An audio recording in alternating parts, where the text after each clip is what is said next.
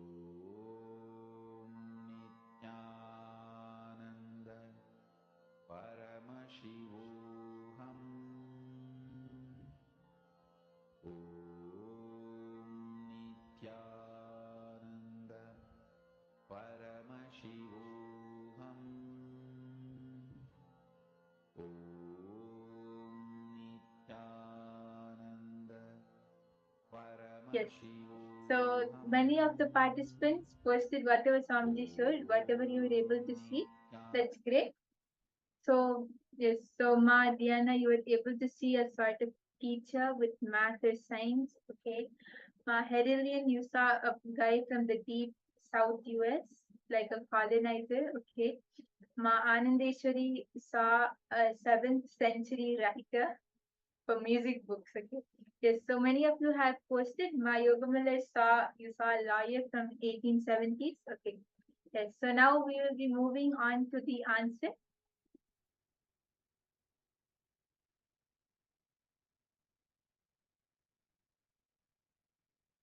Yes. George Ruiz Blasco was born on 1838 and died on 1913.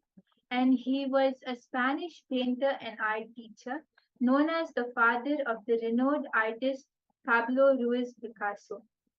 Born in Malaga, Spain in 1838, he hailed from a middle class family. At 42, he married Maria Picasso Lopez, who was 17 years younger. Together, they had 3 children: Pablo, born in 1881, Dol, Dols, nicknamed Lola, born in 1884, and, and Concepcion, nicknamed Conquita, born in 1887. Tragically, Conquita passed away from diphtheria at age 7. Joyce Ruiz pursued a career as an art teacher, specializing in still lifes and landscapes. He taught at the Escuela Provincial de Bellas Artes San Temlo from 1875 to 1890. Later at the Arts in Coruna, where Pablo attended his ornamental drawing classes. Struggling to gain recognition as a painter, he moved his family to Barcelona in 1893, where he continued to teach. Ruiz Blasco played a pivotal role in nurturing Pablo's artistic talent, teaching him from a young age. Despite a volatile relationship, he recognized and encouraged Pablo's prodigious skills. Jose Ruiz's legacy remains closely intertwined with the remarkable artistic journey of his son Pablo Picasso. He passed away in Barcelona in 1913 at the age of 75. Okay. So, yes, so many of you have posted your answers.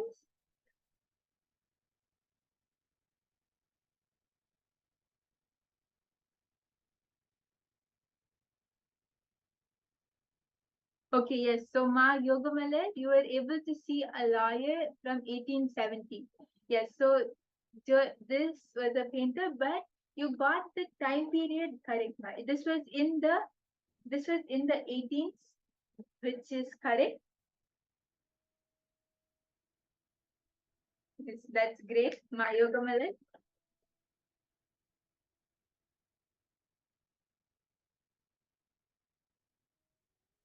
Okay, yes. So now, even if it is great that so many of you were able to see the answers, whatever Swamiji showed, and even if you feel that you are not manifesting or you are not able to get it 100%, it's completely fine. Now we will be manifesting this again in another round. Just connect to Swamiji and hold a strong will that you have to manifest. Intensely chant the Mahavakya, and all of you can see that there is a question projected. So you can connect to Swamiji and scan the biography of this person. Paramashivoham. Nithyananda.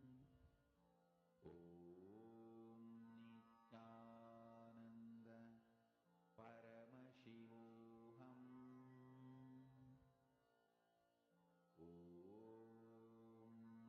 Nithyananda. Paramashivoham. Om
So many of you have posted what Swamiji showed, which is great.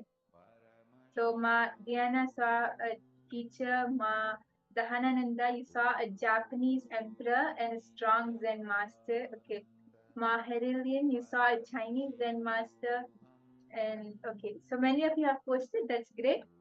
So I request all the participants who have not posted their answers also to please post. Whatever Swamiji showed, you can post that. Ma Sophia, Nithyananda Ma Sophia, was Swamiji were you able to see anything through your third eye? Ma Iron, Ma Prasanna. Yes, if whoever is not visible in camera also, I request all of you to come in front of the camera.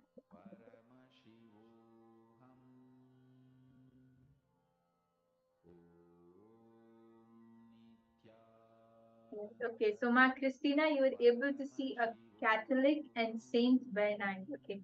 Yes, so all the participants who have not posted yet can also post your answers. And we'll soon be moving on to the answer now.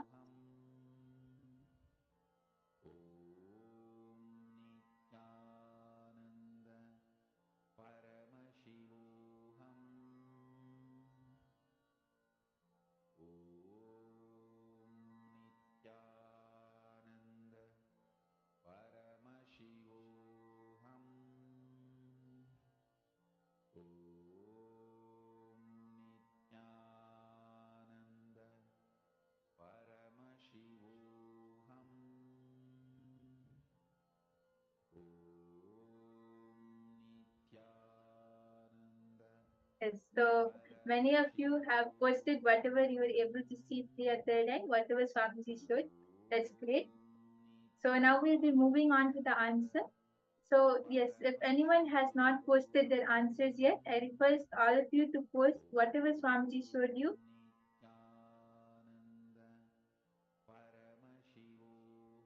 Ma Yuping, Ma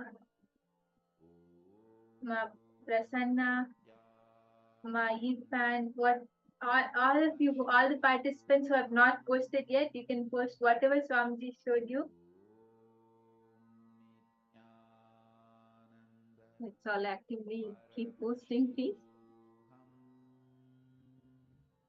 So many of us are sitting. Please do participate.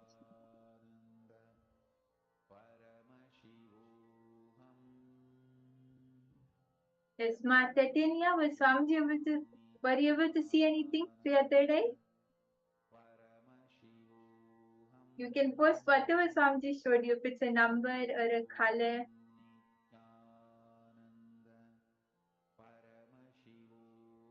Or a name, whatever Swamiji showed, you can post that. Ma Abhilasha, Ma Anandapriya, all of you can post whatever Swamiji showed you. Okay, yes, so now we'll be moving on to the answer.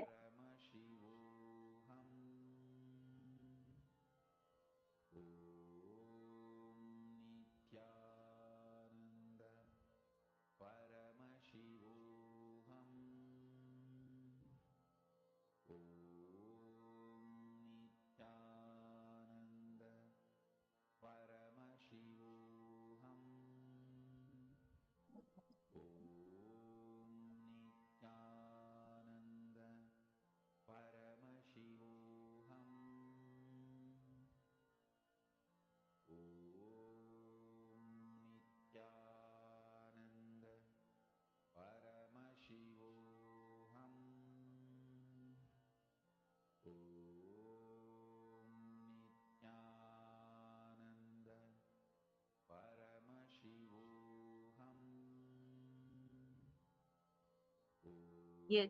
So all of us can see the answer here. The Tibetan Buddhist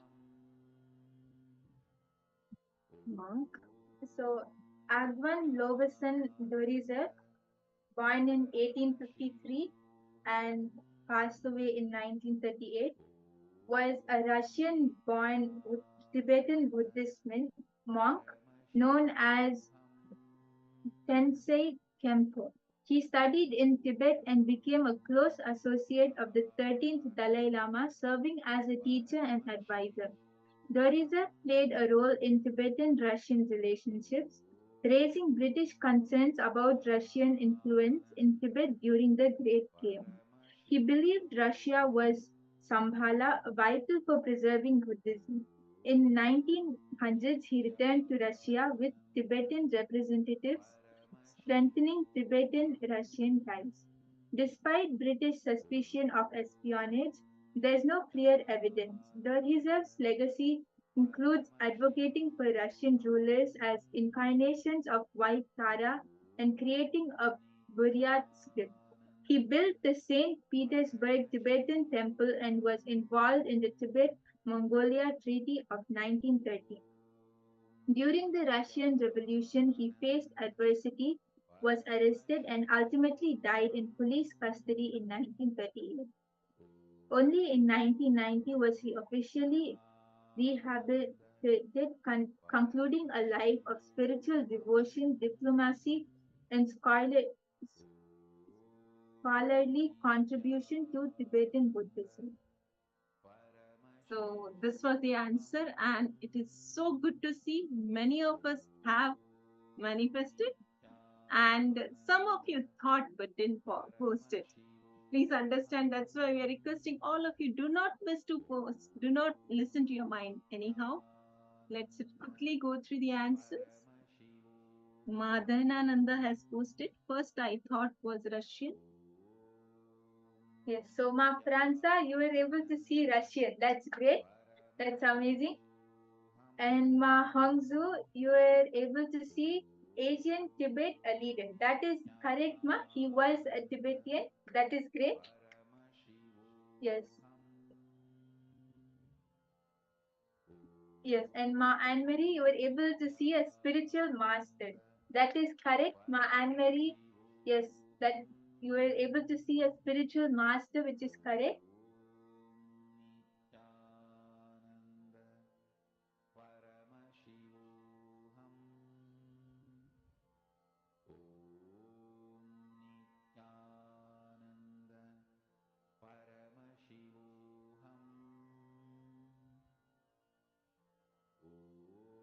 Yes, so many of us have posted. So that's wonderful. Ma Krista has posted, I'm seeing Catholic Saint Bernard. Ma Hedy has posted Pope. And then Zen Master. So 14th or 15th century priest by Manandeshwari. This is very close. And then Ma Hongsu has posted Asian Tibet, a leader, a teacher. Wonderful. So many of us have posted, and many of you have posted very closely, if not exactly the same. Madhyana has posted religious aspect, priest or bishop. That's correct. Wonderful.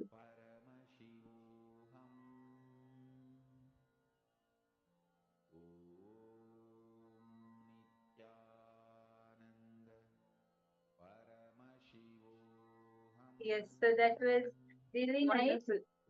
Yes.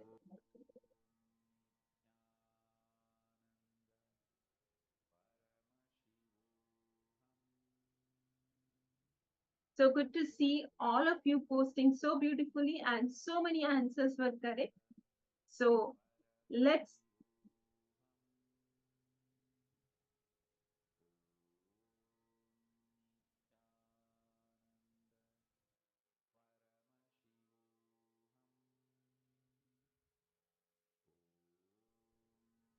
Yes, so that was so nice to see so many of you manifesting.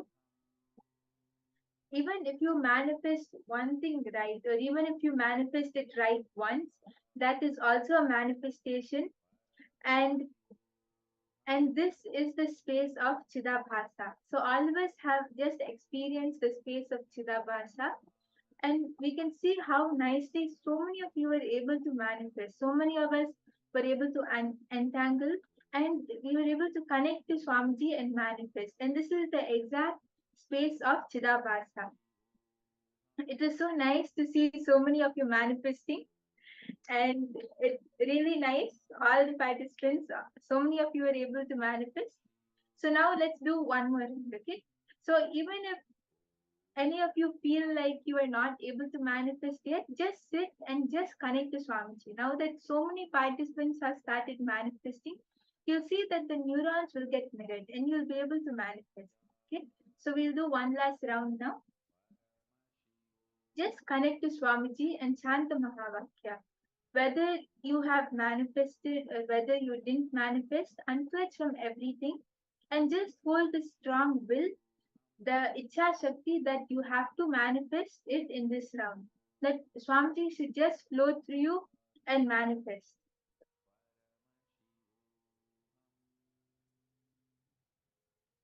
Yes, so now this time in the last two rounds we scanned about people. So now we'll be scanning a particular day. Okay. So I request all the participants to scan what happened on the 7th of October 2007. Just connect to Swamiji and whatever you're able to see, you can post that.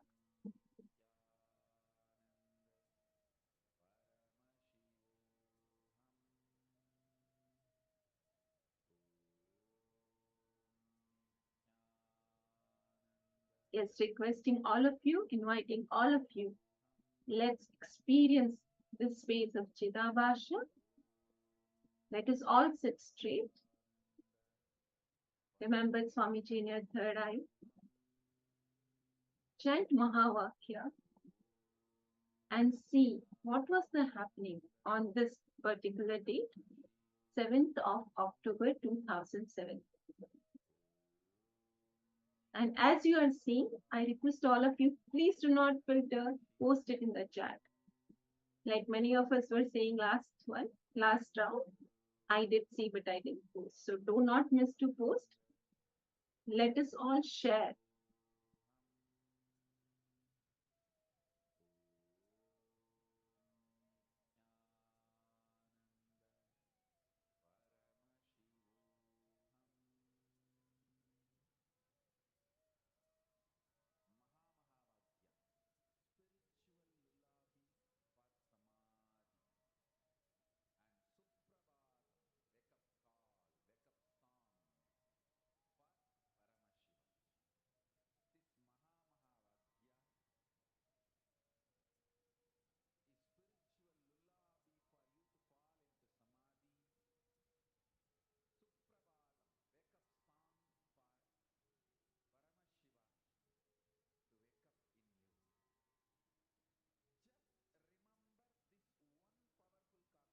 And as soon as you're seeing, please post in the chat.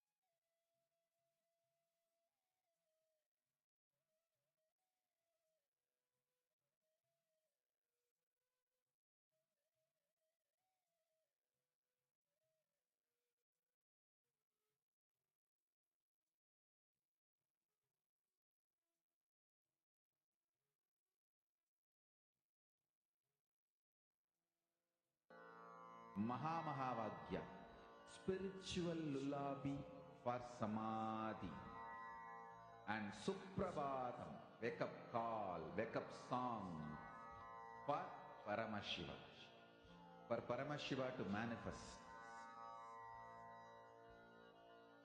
With this one spiritual powerful cognition, chant this Mahamahavagya. Om Nithyananda Paramashivoham. Om Nithyananda Paramashivoham.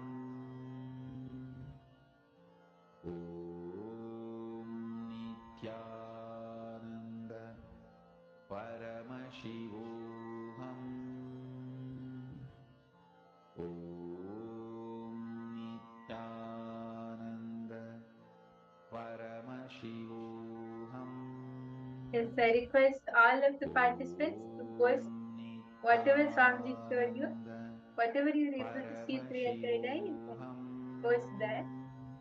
Yes, so my yoga mother saw a birthday celebration. Ma,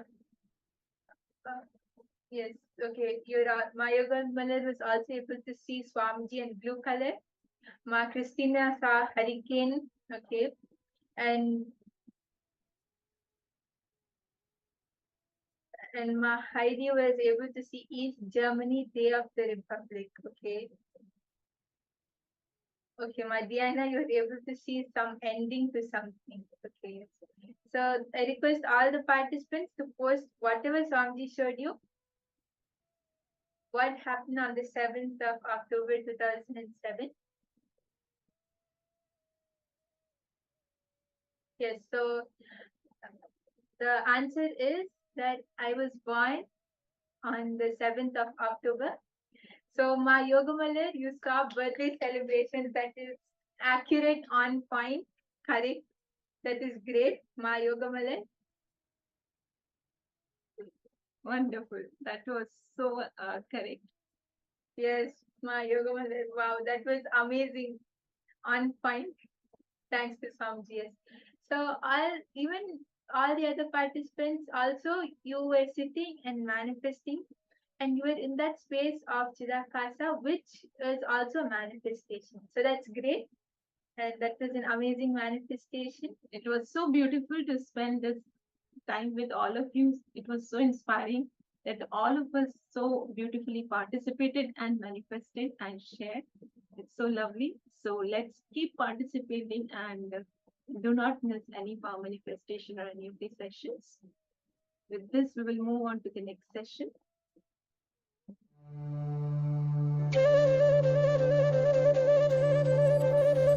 Vasudeva Sudam Devam Gamsachanura Mardanam Devagi Paramanandam Krishnam Vande Jagadguru.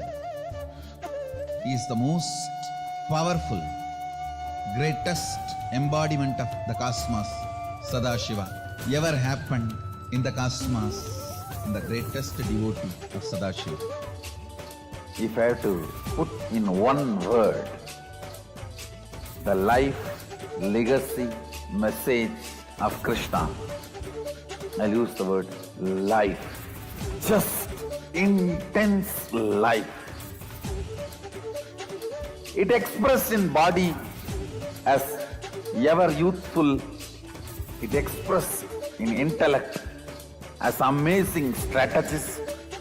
It expressed in emotion as a most beautiful, pure romance. Essence of Krishna's life, message, legacy is life, intense life. He is so much in love with life, in romance with the cosmos. Everything was just celebration, celebration, celebration.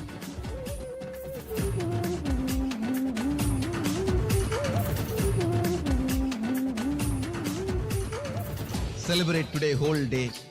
Give vacation for your depression. Tell your mind bye. And celebrate, celebrate, celebrate.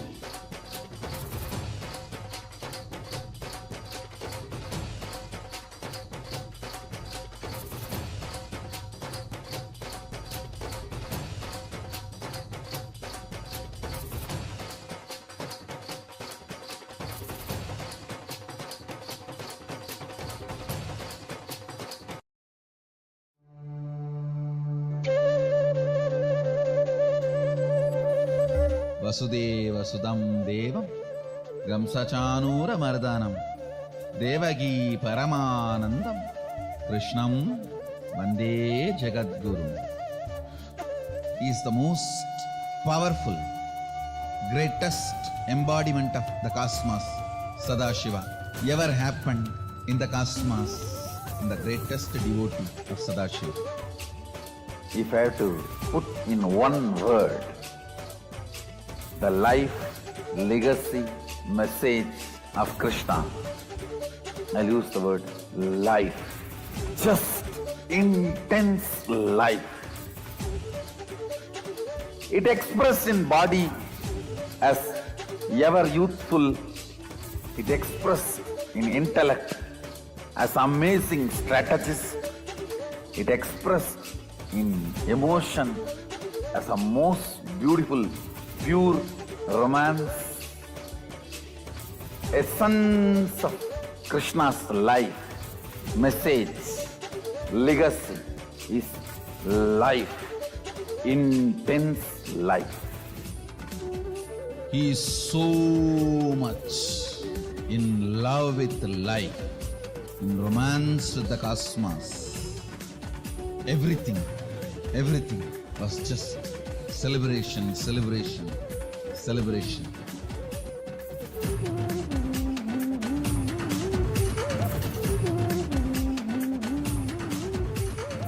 Celebrate today whole day. Give vacation for your depression. Tell your mind bye. And celebrate. Celebrate.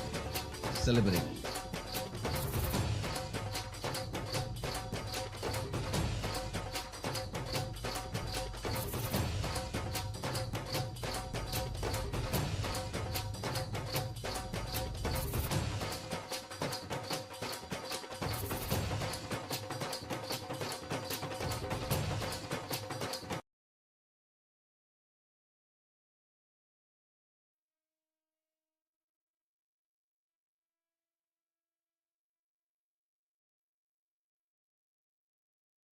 Time now that all of us are going to be entering into one of our most awaited segments, sessions of our day, the most awaited, exciting part of our day, experiencing and enjoying the Bhava Samadhi Darshan of Swamiji, like where Swamiji manifests the various different forms of Paramashiva. And today we are going to be experiencing the forms of Bhagavan Paramashiva's Veerabhadra Murti and Daksha Yajna Hara Murti. Before we enter into that, we want to share with all of you a very important, I should say, breaking news of what's right now happening. And joining us today in this segment is Manitya Bhaktikananda. And before we enter into that segment, may I request all the participants to kindly settle down. The darshan that we are going to be receiving is a very, very powerful one. It represents the ferocious dimension of Paramashiva. How Paramashiva, no matter whatever happens to him, he makes sure that he is really contributing and contributing and contributing to the currency. And from that time till now, he is the same. Each one of us, every single time, we are all in the midst of, we're all receiving so many extraordinary gifts and we're all having so many wonderful experiences in the program, and many of you have been enjoying the program. This has cost to him. Swamiji's every moment with us, even standing up for Sanatana Hindu Dharma, the contributions that Swamiji is making, and the revival that Swamiji is doing, all of this, Swamiji is taking on so many attacks just because of him standing up for Sanatana Hindu Dharma. So, what is that? We are going to be taking a few minutes now, and we are going to be taking all of you through something that is happening right now in Kailasa.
all the participants are able to see us and hear us, please put yes, let's.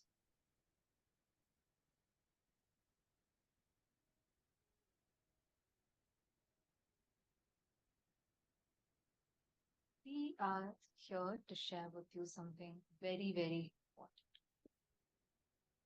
The severity with which the Hindu genocide is happening. Understand, Hindu genocide is real. Hindu phobia is real. It is happening even now. Severity, the extent to which it is happening, has gone so bad, such that in broad daylight, the anti-Hindu elements, the deep state elements that are completely anti-Hindu, have made it,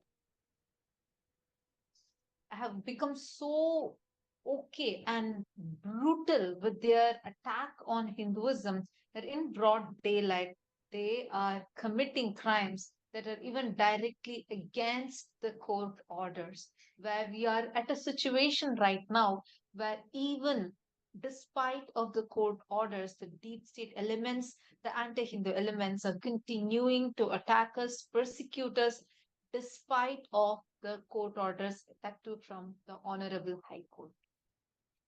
We shared with the viewers just a few days ago that there has been a very strong court order to the deep state elements from the Honorable High Court of Madras that they are not to interfere with the activities, the temple activities of Kailasan Trishulam in Tamil Nadu. And in spite of such a strong order, the deep state elements are once again on the property and they're engaging in huge illegal activity. They're doing excavation work, and our sannyasis have pleaded with them, and they've given a letter of request in written, referring the court order and requesting them not to commit such a serious contempt of court, because the court order is the only protection for Kailasan Trishulam today. Because it very clearly said there should be no danger to the property and they should maintain status quo from their side, the deep state elements, and there should be complete protection to the property.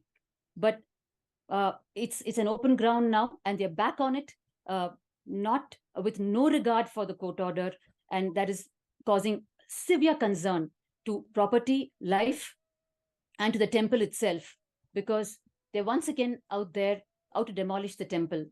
So that is what is happening as we speak.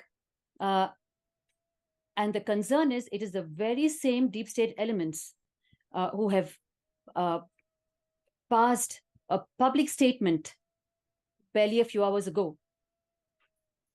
A huge statement which... what was happening and what was happening in Trishulam is not an isolated incident. And this is what we want to bring to light for all of what is happening. The attack that is happening on Kailasa Trishulam is not an independent, isolated incident as you may think. This is a very clear propaganda against the Hindus. I should say it's a very clear call to genocide against the Hindus. And you all might be aware, about 2 days back, just 2-3 days ago, it's been on news all over as to how a very renowned politician made an open remark, and he called for a cleansing of all the Hindu elements. He made a very clear statement saying we need to eradicate Sanatana Hindu Dharma, just like how we eradicate COVID, just like how we eradicate malaria and dengue. We need to eradicate Sanatana Hindu Dharma. And this was his speech in a national television, and he called for eradication of Sanatana Hindu Dharma. And this clearly establishes how Hinduism is under attack in the so-called free, country, in the so-called independent era. This is a state of Hinduism, and this is what is happening.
few days ago, we all had shared with you all about the attack that had happened on Kaila Tattva.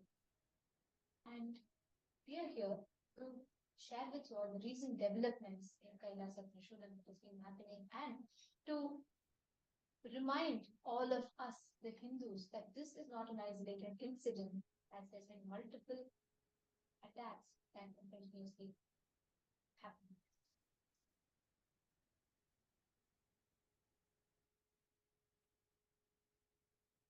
We've shared with our viewers a few days ago on the illegal attacks that have been happening on Kailasa Trishulam by the deep state elements.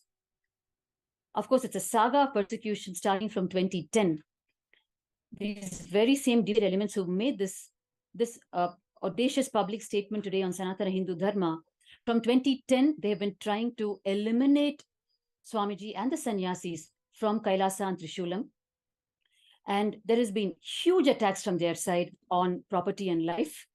And the latest attack being on August 15th, as recent as August 15th, when they completely demolished, you saw in front of your eyes, they completely demolished the entire compound wall of Kailasa and Trishulam. And they beat and drove away the livestock, the cows, the sacred cows that we worship in Hinduism. And it was a huge attack. And the only protection that we could seek from our side was a court order, which was a very strong order to them, telling them they should not engage in the property in any way. They should not interfere in the temple activities. They should maintain what is called a status quo in legal terminology. Means steer clear and do not interfere in the property in any way. In spite of such a strong court order, which we thought was a protection to property and life, has turned out to be a nightmare, because they're back on the property, they're excavating, and they're not heeding to our sannyasis.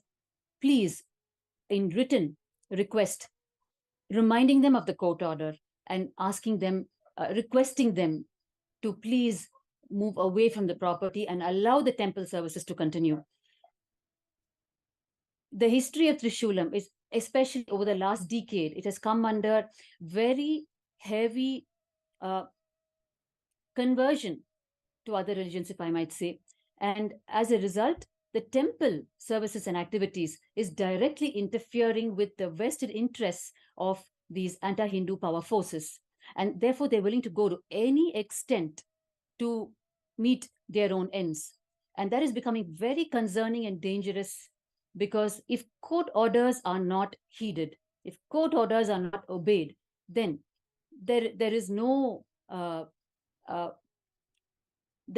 other line of protection for life or property out there. That is the status as we speak. Does this make a difference to us?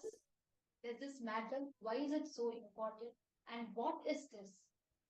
Every one of you sitting out there, you might be in Canada, you might be in US, you might be in India, you might be in Australia, you might be in any part of the world, but understand, if you are a born or a practicing Hindu, this is a clear wake-up call to us.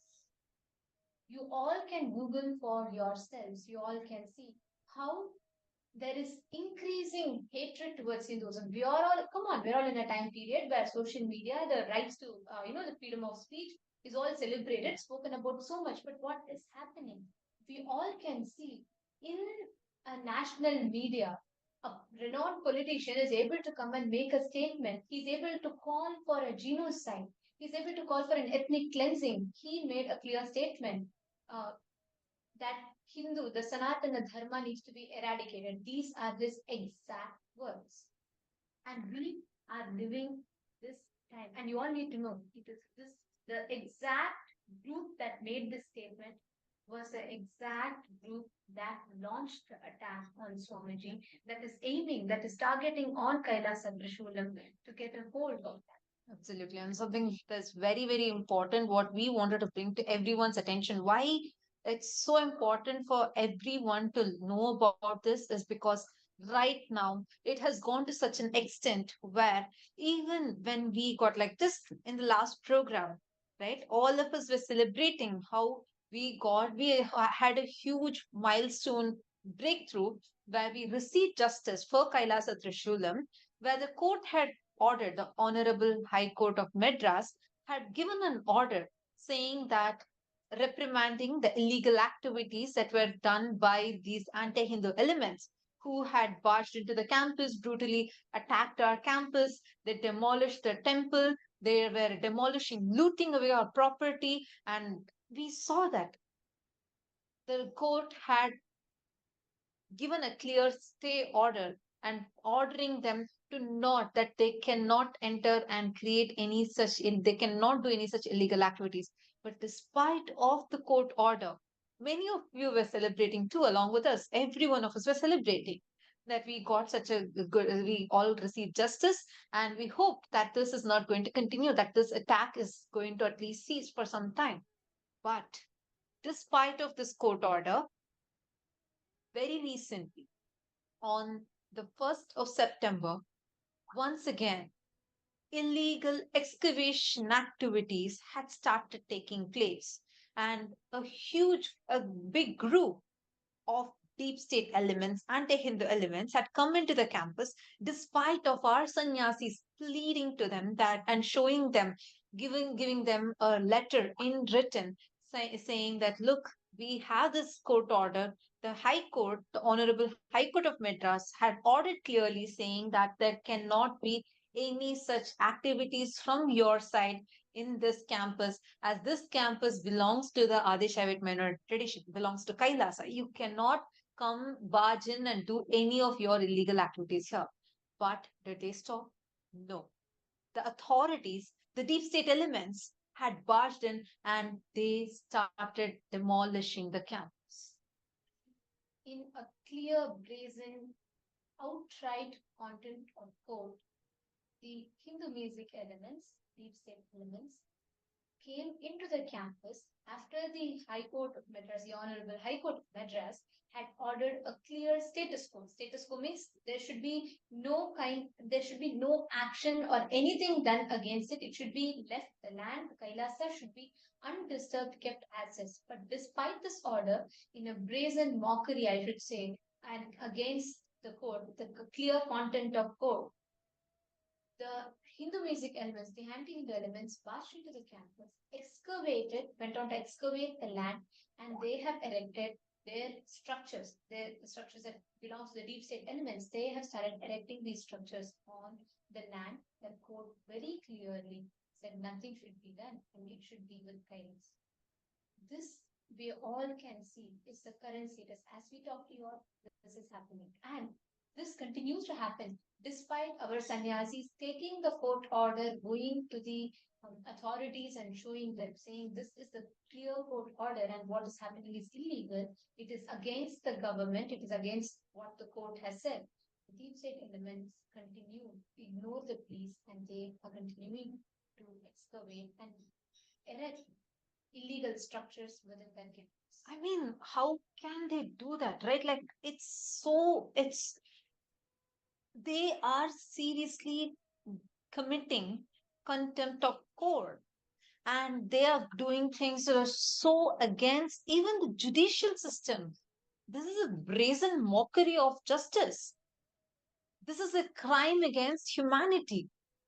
First, we showed you some visuals. I know those are very disturbing visuals, but this is the truth. This is what we are facing right now. This is what Swamiji is taking upon himself. Every day, Swamiji is here making himself available to us, giving us darshans and designing the sessions for us, providing all of these for free, and making sure that all of us are receiving the best gifts of Hinduism. But at what cost? This is what he is continuing to face. This is what Kailasa is currently facing.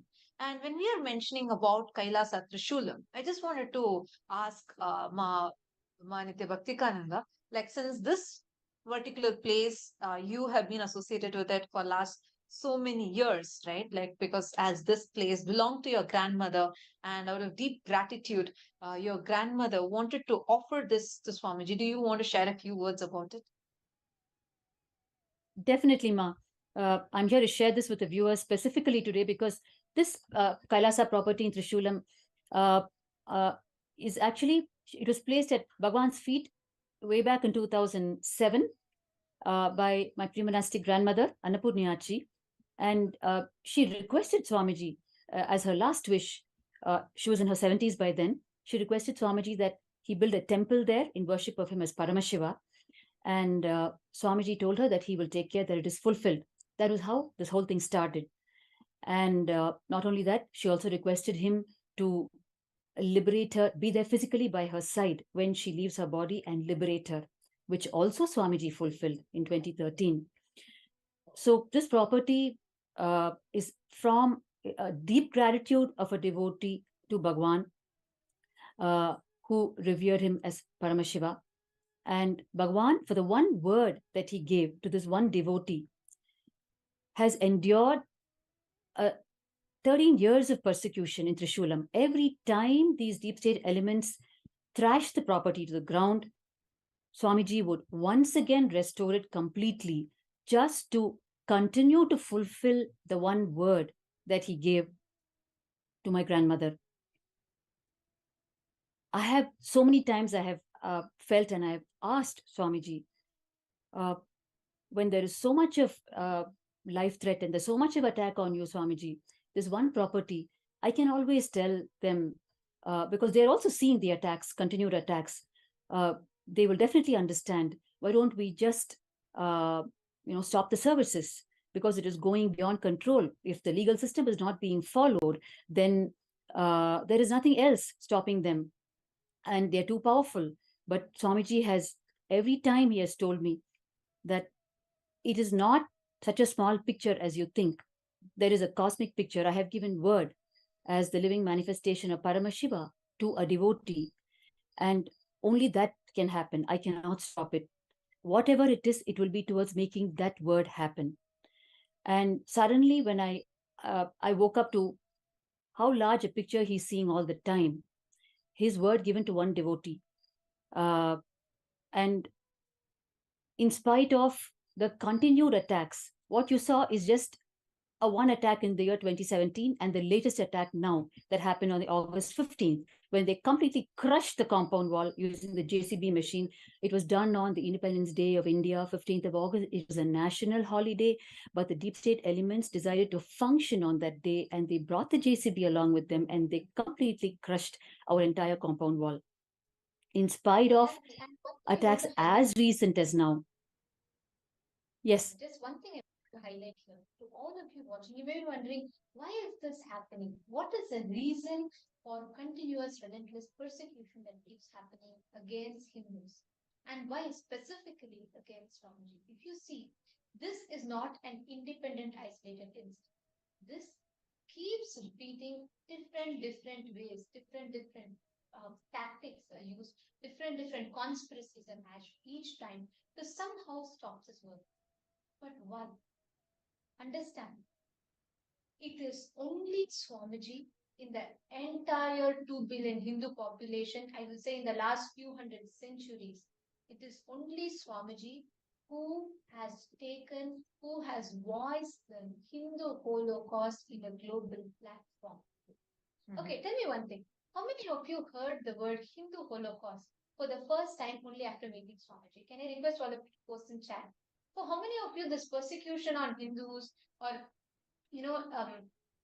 understanding about Hindu science is being attacked and persecuted, for how many of you it was first time only after connecting to Swamiji you even heard about that term? Can I request you all to let me know in the chat?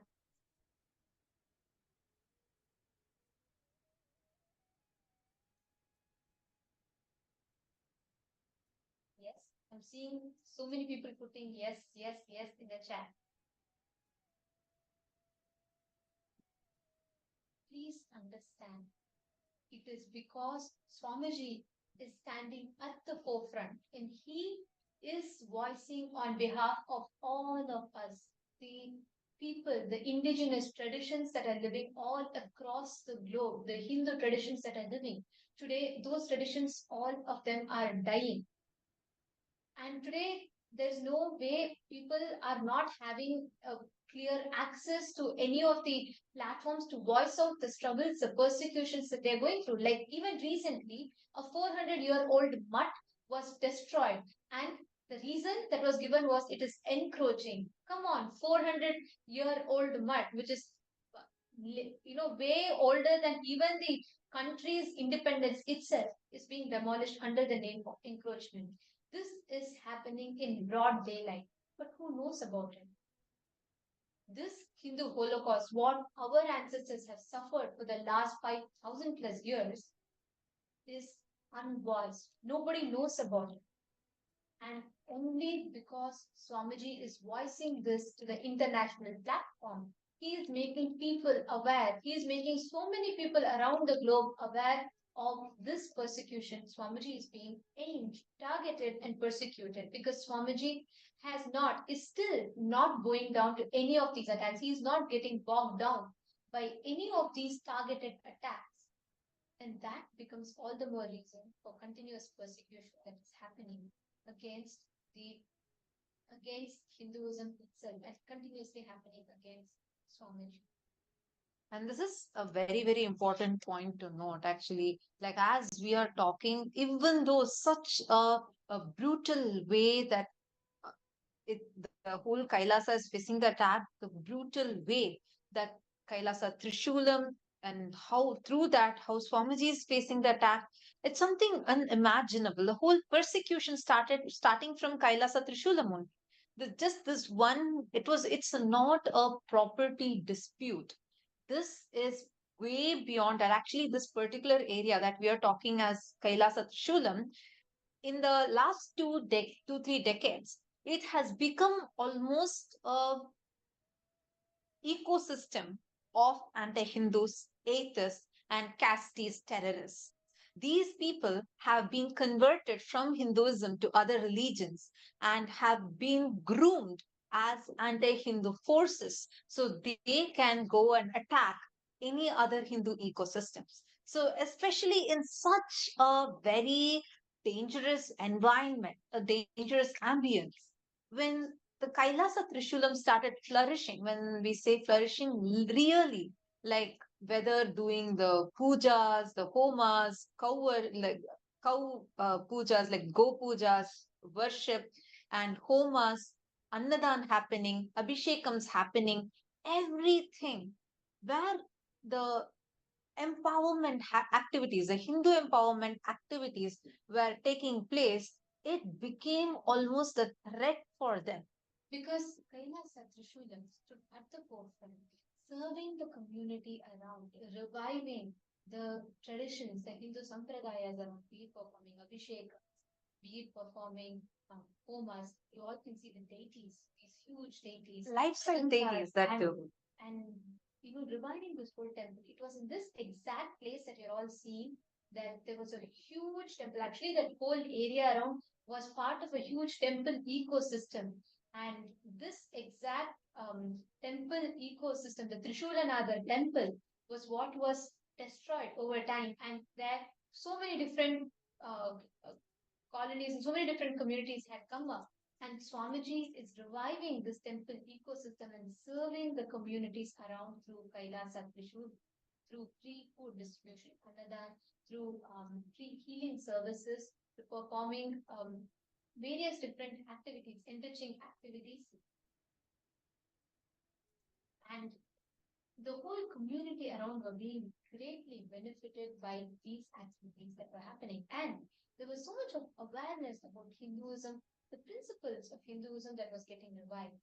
And the large-scale homas that happened, the pujas that happened. And this is what the anti-Hindu elements, because they started seeing that there's so much of awareness spreading around. And which is why it became even more of a prime target.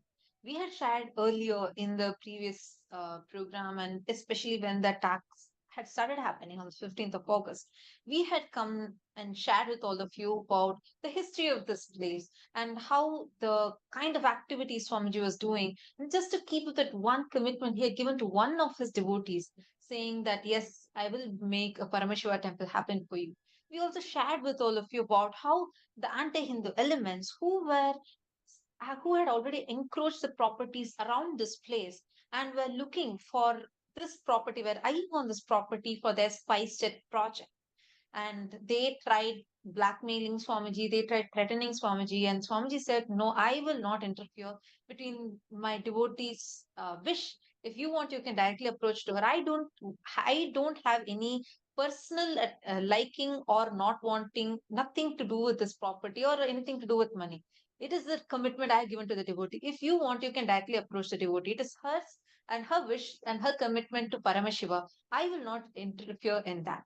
And when they approached, when the anti-Hindu elements, when they tried approaching and asking the devotee, which was Ma Bhaktika's grandmother, Annapurniaji, she was very clear. She knew that Swamiji, no matter what, will definitely make it happen. And which is why she said that I am very clear. I am not going to budge for this. I know that I trust that it's only Swamiji who can make this happen. And I leave this to Swamiji. This property will belong only to Swamiji, and Swamiji will build a Paramashiva temple there. And they did not stop. They went on. This anti-Hindu element grew, which Sun TV was a huge part of this. We had shown you all the pictures in the previous time, where how they planned the entire attack, did the 2010 persecution and persecuted. They thought that they did slanderous character assassinations and murder attempts, 100 plus murder attempts.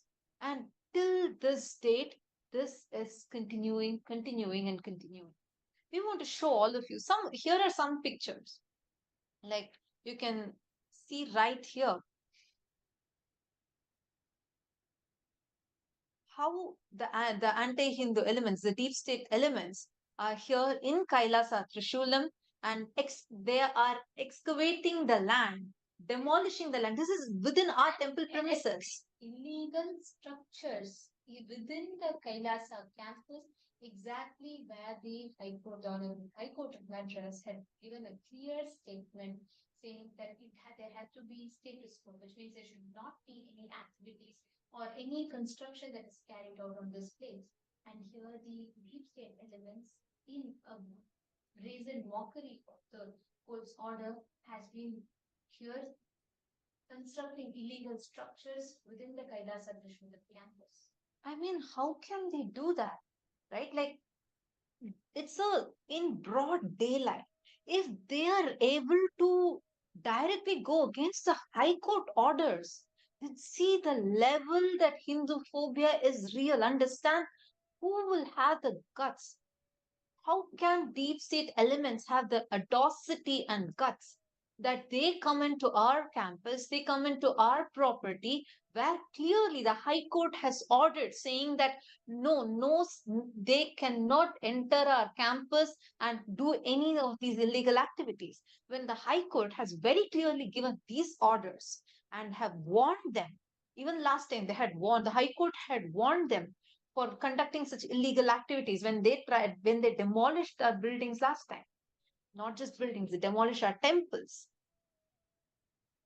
How can they have the guts once again, as a brazen mockery of justice, directly committing a serious contempt of the court's order, now coming and here they dug a ground, excavated in the temple premises, in the temple campus, and erected a huge electrical pole and started disturbing, harassing our sannyasis. Our sannyasis had written even letters to them, pleading them to stop this illegal activities.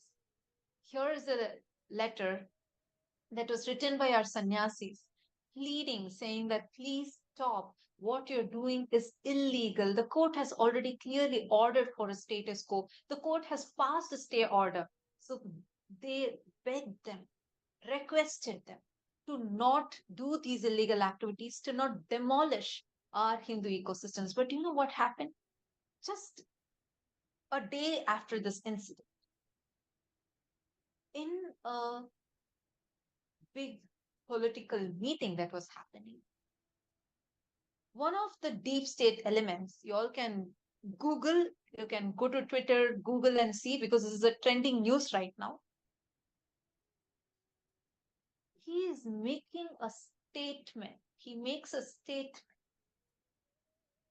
that Hinduism, he declares the agenda of the meeting, and the whole political agenda is not just opposing Hinduism, but eradicating Hinduism. It was a call for genocide in a live national television channel with so many of the state heads, deep state elements, everyone sitting together, and he comes live, makes a statement that just like how we eradicate dengue, malaria, COVID, we need to eradicate Hinduism. And this is happening in this time period and on social media, on national media channels. This is the current status of Hinduism. If and we all can see the clear strategy is already being executed by primarily targeting Swamiji, because Swamiji is the supreme pontiff of Hinduism, and Swamiji is the only one to take the persecution that is happening on us, the 2 billion of us Hindus, to the global diaspora. And that is the reason why Swamiji is being targeted. Nothing stops Swamiji. Like we all can, all of you should know, despite all these relentless persecution, again today, the 12th UN report from Kailasa has been published. The United Nations has published Kailasa's reports on the persecution that is happening against the indigenous traditions of Hinduism and the indigenous people and the freedom of religion. In the United Nations calls for inputs, Kailasa had given its report, and United Nations has published the report on about the persecution that has been happening to Kailasa, the persecution.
Sorry for the technical glitch.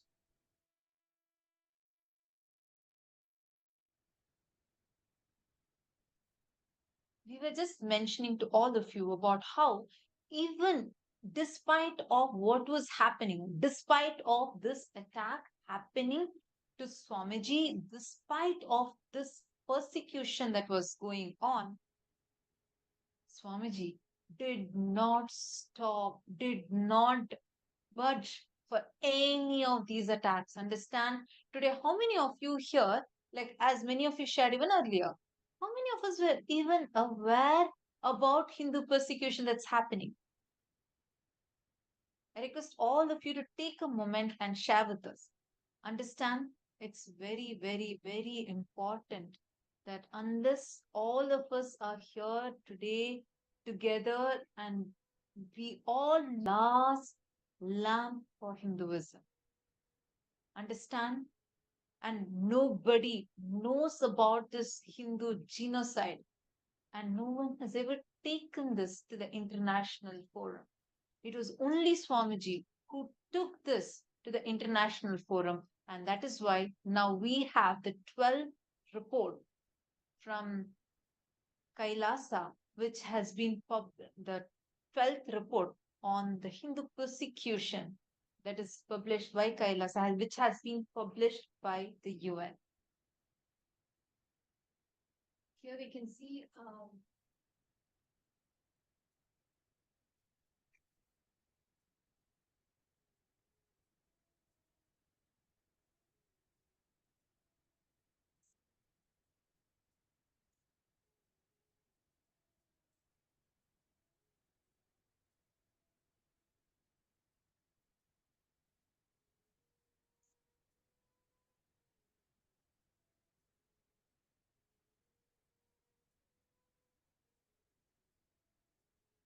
all can see here, the United Nations had called for inputs on indigenous peoples and the right to freedom of religion or belief. And this was a report of Special Rapporteur on freedom of religion or belief. And Kailasa had submitted the report for on the persecution that has been happening to Hindus, the Hindu indigenous traditions around the globe, and United Nations has published it. Understand, it is only Swamiji, that is taking the injustice, the persecution that has happened to all of us Hindus, to the global diaspora, to all the suffering for the last, 1,000+ years that our ancestors have been through. It is only Swamiji who is bringing it to light. He is bringing justice to all the human rights violations, all the injustice that happened to Hindus around the world. It's only Swamiji who is bringing it to broad daylight. He's bringing it to people. He's bringing it to the global diaspora and getting justice. And here is the report that was published.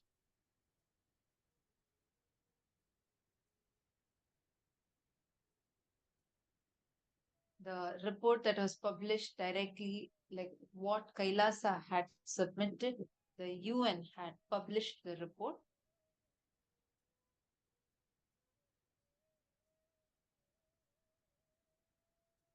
And every one of us, as we're all sitting here today, as long as we let this happen, the persecution is going to keep continuing, because if it is Swamiji who is standing as a voice for the 2 billion of us, and that is why he is the prime target. For the last so many hundreds of years, nobody went to the United Nations and nobody has voiced out anything about the Hindu Holocaust. It is only Swamiji. Swamiji is taking all the persecution and attacks that we have been through, the Hindus have been through, the indigenous people are still suffering, to the United Nations. Here you can see how the clear explanation of the indigenous people, what they are going through, what persecution is happening, the solutions for persecution, and how systematically the indigenous traditions are dying, especially given the persecution that Kailasa has suffered through and what the Supreme Pontiff of Hinduism has been through in the last 23 years. You all can see here the enlightenment, whether it's about the enlightenment ecosystem, the guru disciple succession, the gender justice, women empowerment, Gurukul education, the importance of Sanskrit, and also very clearly describing what kind of things are happening to the indigenous traditions, whether it's that assassination attempts, the lawfare, and the illegal sanctions, and various other persecutions that Hindu indigenous minorities are going through, what the indigenous communities are going through, and especially presenting the case study of Kailasa. Swamiji has taken a huge, huge responsibility upon himself and standing up for it. Imagine and see right now, why do you think that attack is happening? And even though that attack is happening, even though the persecution is going on, Swamiji did not stop. I request all of you, take a few minutes now. Each of you, please head to the Facebook and share this great news on all of your timelines. And also, please understand, this is you being taking the persecution against Hinduism being spoken at the United Nations is a success for every single Hindu, because if not for Swamiji, there is no justice. But there is no way all the attacks that to this day the indigenous traditions are facing, we Hindus are facing around the globe, can be brought to justice. So this is a success that each and every one of us need to celebrate. Take a few minutes and please share this with your friends, with your family members. Let people know. Let us voice out. Let us take a step to voice out the persecution and attacks that are happening. And let us take a moment to voice out what Hindus are being subject to the world. You all can take few minutes, go head to Facebook, head to Kailasa's SPH JGM Nithyananda Paramashivam Facebook page, share this along with a message of what you are feeling at your heart right now. As a Hindu, I see many of you posting many messages here. Ma Venkateshananda is saying, can we all do healing and completion about the situation? Definitely yes, but understand we need to be active. It is not just the activism of the anti-Hindu elements, the problem. The problem is, understand, our strength. We have 2 billion Hindus, but we are not active. Only Swamiji, single-handedly, he has been standing up for Hinduism, voicing out the persecution, the attacks that are happening, and still he's continuing to face all of these. And he is taking all of these upon himself.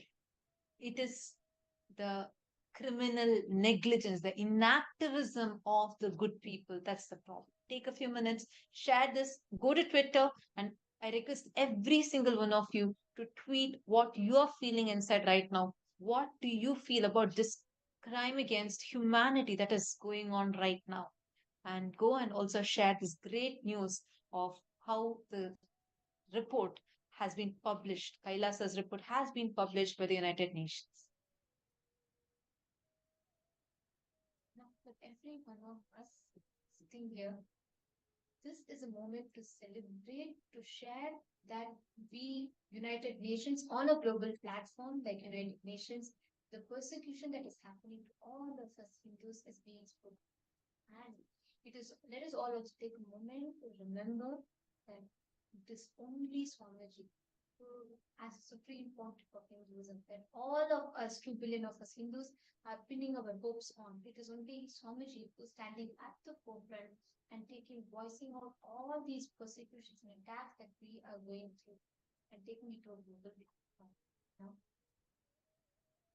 with this, it is time when all of us get ready to receive the darshan. Today, all of us are having the initiation, a very, very powerful initiation. The darshans of Veerabhadramurti, Dakshayagharamurti, Aghorastramurti, Jalandharavadramurti, Kamadaharamurti, and Kankalamurti of Paramashivam. Now, let us all get ready to receive the darshan. Sit straight. We will now be chanting the Dhyana Shloka.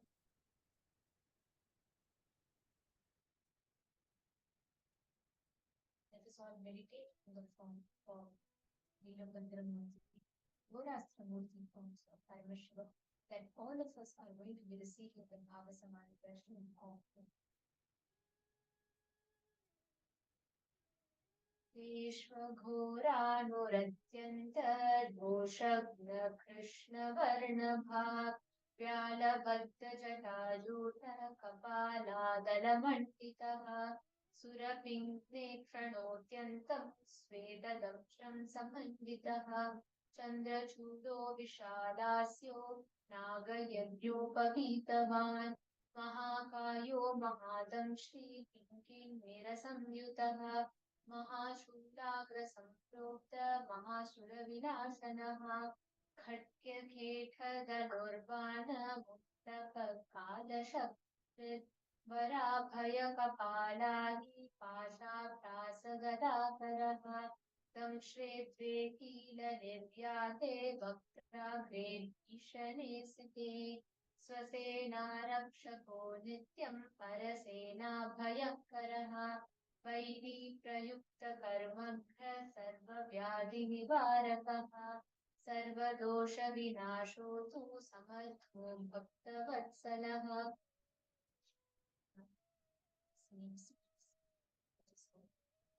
Receive darshan. Chanting.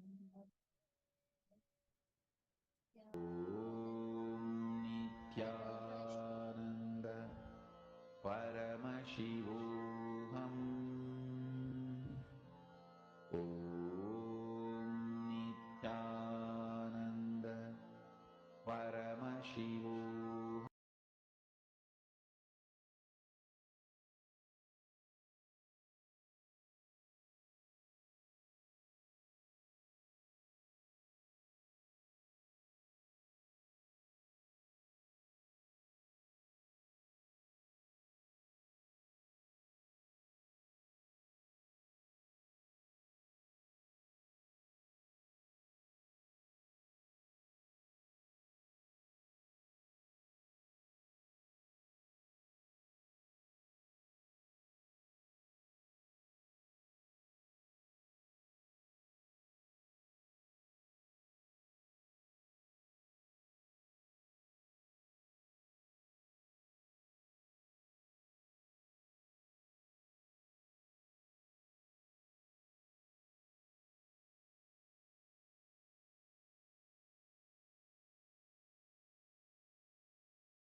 Now move from meditation to darshan.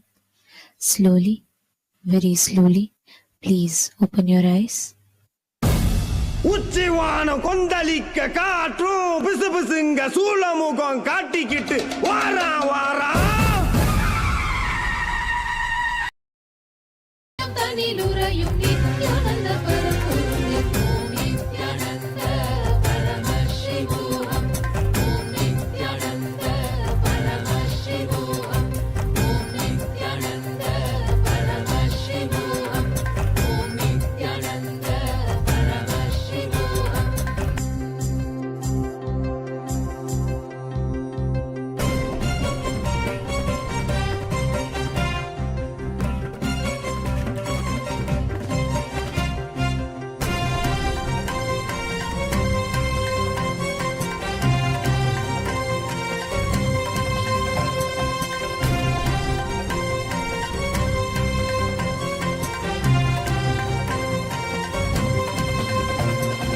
பொய்யெல்லாம் மெய் என்று அஞ்ஞான திமிரேறி பொய்யெல்லாம் மெய் என்று அஞ்ஞான திமிரேறி பாவங்கள் பல செய்து கர்மங்களை மூட்டை கட்டி பாவங்கள் பல செய்து கர்மங்களை மூட்டை கட்டி பிறப்பெடுத்த பல உயிர்க்கு ஞானத்தை அருள வந்த கைலாயம் தனிலுறையும் நித்யானந்த பரம்பொருளே கைலாயம் தனிலுறையும் நித்யானந்த பரம்பொருளே ஓம் நித்யானந்த பரமசிவோகம் ஓம் நித்யானந்த பரமசிவோகம் ஓம் நித்யானந்த பரமசிவோகம் ஓம் நித்யானந்த பரமசிவோகம். மன்னதனில் பிறந்த இது மாண்டு விடும் உயிர்களுக்கு மன்னதனில் பிறந்த இது மாண்டு விடும் உயிர்களுக்கு எண்ணமிலா வாழ்வுதனை வாழவைத்து சீ செய்த எண்ணமிலா வாழ்வுதனை வாழவைத்து சீ செய்த சுண்ண வெந்நீரணியும் ஈசனே நேசனே கைலாயம் தனிலுறையும் நித்யானந்த பரம்பொருளே கைலாயம் தனிலுறையும் நித்யானந்த பரம்பொருளே ஓம் நித்யானந்த பரமசிவோகம் ஓம் நித்யானந்த பரமசிவோகம் ஓம் நித்யானந்த பரமசிவோகம் ஓம் நித்யானந்த பரமசிவோகம்.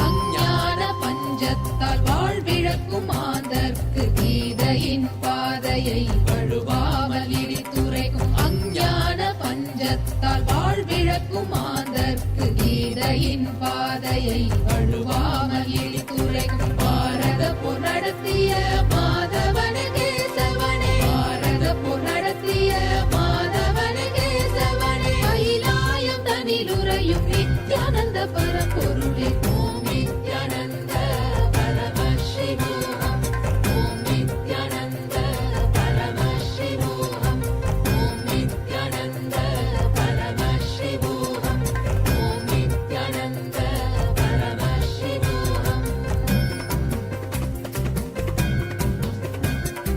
பிறப்பென்னும் இறப்பென்னும் விளையாட்டு பல ஆடி ஞானமெனும் நிலையடைய ஆலயம் பல ஓடி பிறப்பென்னும் இறப்பென்னும் விளையாட்டு பல ஆடி ஞானமெனும் நிலையடைய ஆலயம் பல ஓடி தவம் செய்யும் அடியார்க்கு முக்தியை தர வந்த தவம் செய்யும் அடியார்க்கு முக்தியை தர வந்த கைலாயம் தனிலுறையும் நித்யானந்த பரம்பொருளே ஓம் நித்யானந்த பரமசிவோகம் ஓம் நித்யானந்த பரமசிவோகம் ஓம் நித்யானந்த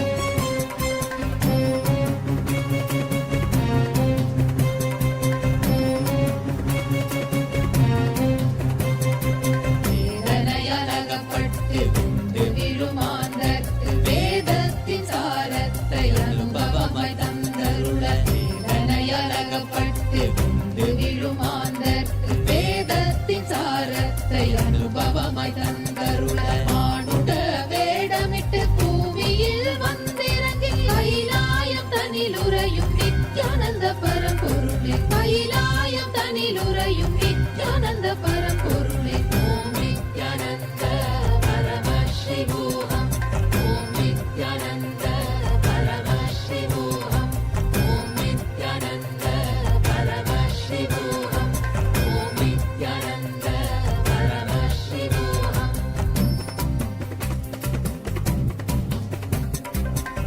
தேடி தினமோடும் வாழ்வுதனை வாழ்ந்த எனை கன நேரம் மறவாமல் உன்னையே நினைக்க வைத்தாய்.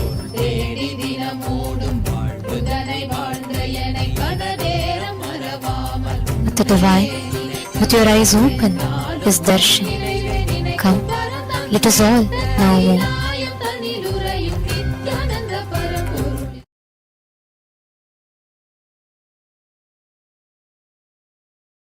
தனிலுறையும் நித்யானந்த பரம்பொருளே ஓம் நித்யானந்த பரமசிவோகம் ஓம் நித்யானந்த பரமசிவோகம் ஓம் நித்யானந்த பரமசிவோகம் ஓம் நித்யானந்த பரமசிவோகம்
first being YouTube.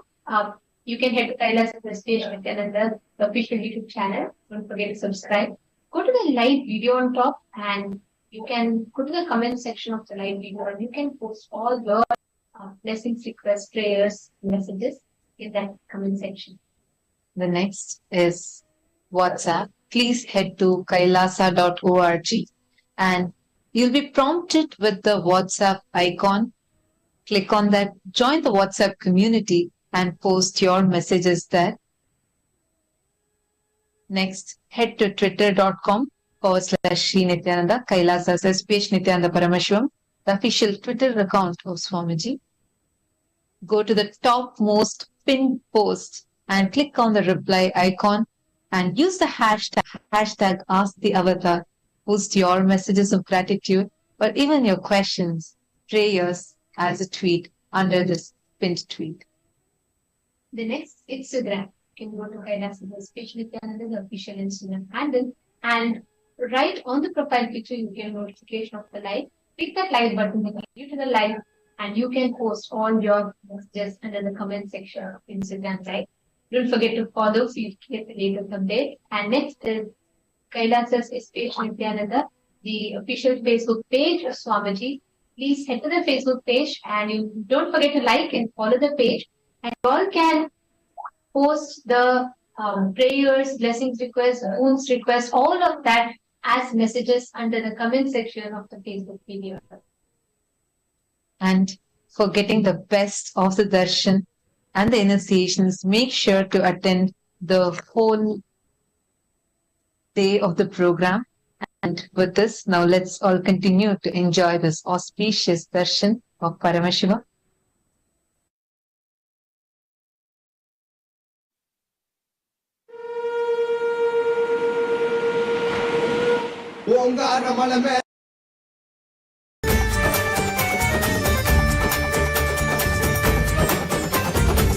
संसारे आरण्य अत्यंत कारे कौमुदी गुरुरेव शरण संसारे आरण्य अत्यंत कारे कौमुदी गुरुरेव शरण द्वन्द्वस्य जालेनु तप्तोऽहं पाहि माम् अद्वैतमौषधं गुरुपाद शरणं द्वन्द्वस्य जालेनु तप्तोऽहं पाहि माम् अद्वैतमौषधं गुरुपाद शरणं पूर्णिमनायक शिवशक्ति प्रदायक नित्यानन्द गुरवे शरणं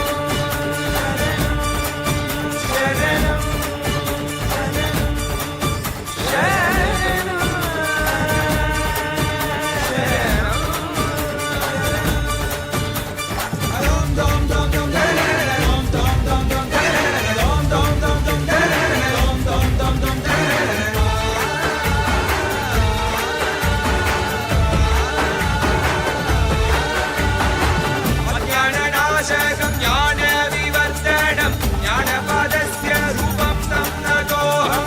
भक्तिप्रदायकं पापविमोचकं आगमज्ञानदभवलोकवेशजं कालेश्वरा नित्येश्वरा अरुणेश्वरा योगीश्वरा सर्वकारणा विश्वमूर्तये सर्वात्मने शिवशम्भवे भूतपदके सात्विकरूपा बहुलाय कृतिवाससे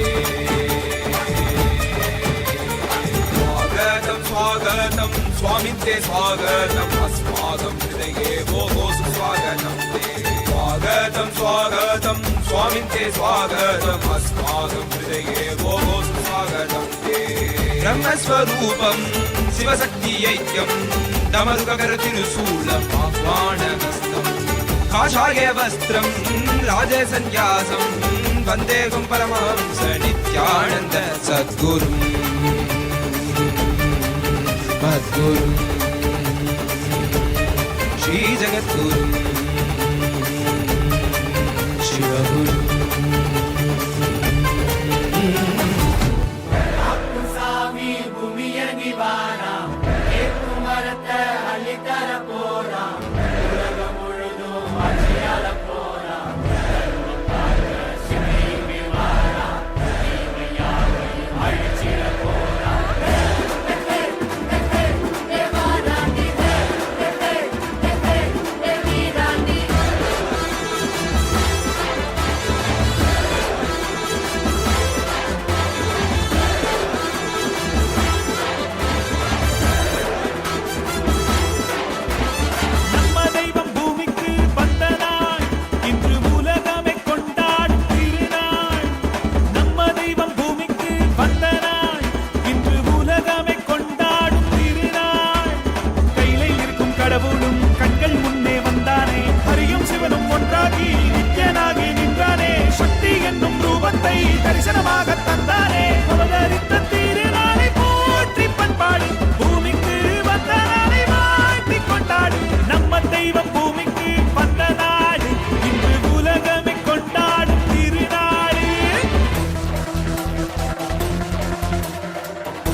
இவ்வுலக வாழ்க்கையிலே என்றும் நிலையாய் அழியா பொருளாய் தர்மம் காப்பவனே, விதியையும் அவனே மாற்றி வைப்பான். நம் வாழும் வாழ்வில் வெற்றி கணக்கை துவக்கி வைப்பானே.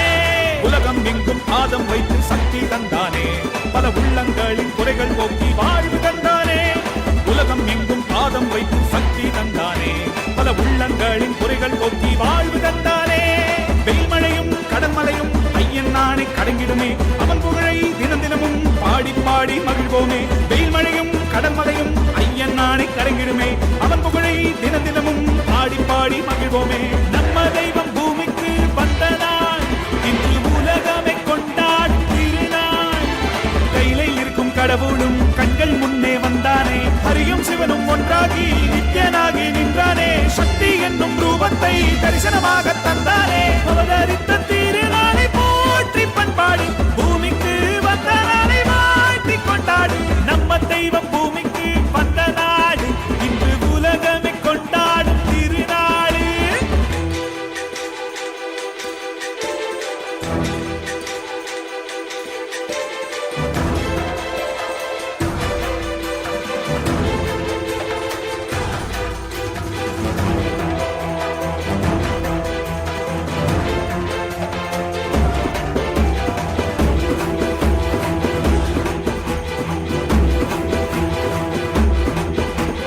ஹரனும் அன்று சிவனாய் வந்தான், அவனே இன்று நித்யன் என்று அவதரித்தானே. புது யுகங்கள் தோறும் உருவம் மாறும், இந்த யுகத்தில் நித்யானந்தன் என்று உதித்தானே. சித்தி சுத்தி எல்லாம் வழங்கும் சக்தி அவன்தானே, நித்யன் என்று நாமம் கொண்டு மலையாய் நின்றானே. பக்தி கொண்டு வந்த பேர்ந்து பாவம் தீர்த்தானே, ஜீவன் முக்தி தந்து 3 லோகம் பதவி தந்தானே. தலைமுறையை நெறிமுறையாய் காக்கும் தெய்வம் அவன்தானே, அவன் நிழலை தொடும் வரையில் தோல்வி என்பது கிடையாதே. தலைமுறையை நெறிமுறையாய் காக்கும் தெய்வம் அவன்தானே, அவன் நிழலை தொடும் வரையில் தோல்வி என்பது கிடையாதே. நம்ம தெய்வம் பூமிக்கு வந்தனார் இன்று உலகமே கொண்டாடும் திருநாள்.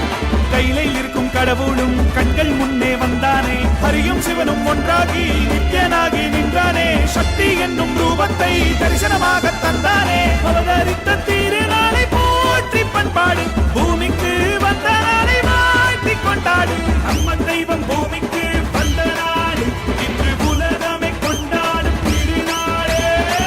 சாரி சரி ச பரிப மரி மரி ச சாரி சரி ச பரிப மரி மரி ச.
कालरुद्राय ते नमः, वीरभद्राय ते नमः, नित्यानन्दाय ते नमः.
சிவாய நம சிவாய நம சிவாய நம சிவாய நம சிவாய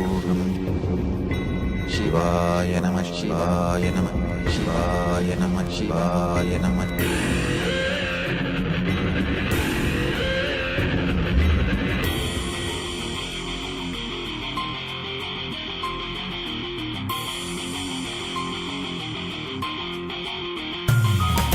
சிவாய நம உபாயம் தரும் அனுதினம் விடாது வினை தொடாது விடும் பணிந்திட சிவாய நம மந்திரம் மறவாத ஒரு நாள் மடமனு சிவாய நம உபாயம் தரும் அனுதினம் விடாது வினை தொடாது விடும் பணிந்திட சிவாய நம மந்திரம் மறவாத ஒரு நாள் மடமனு எம்மையாகின்ற அருணை மலையானே கருணையில் அருளவாராய் பஞ்சபூதத்தில் ஆட்சி புரிகின்ற நித்யனே இறங்கி வாராய் தூணிலும் துரும்பிலும் எனதுயிரிலும் நிறைந்து ஆட்கொண்டவா கனவிலும் நினைவிலும் இவை பொழுதிலும் எம்மை காக்கின்றவா தூணிலும் துரும்பிலும் எனதுயிரிலும் நிறைந்து ஆட்கொண்டவா கனவிலும் நினைவிலும் இவை பொழுதிலும் எம்மை காக்கின்றவா தடைகளை உடைத்து எதிரியை ஒழித்து சிவமயமாக்கிடவா உன் தரிசனம் காட்டு கொடிதனை நாட்டு நீரானே இந்நாட்டின் ராஜாதி ராஜனே சிவாய நம உபாயம் தரும் அனுதினம் விடாது வினை தொடாது விடும் பணிந்திட சிவாய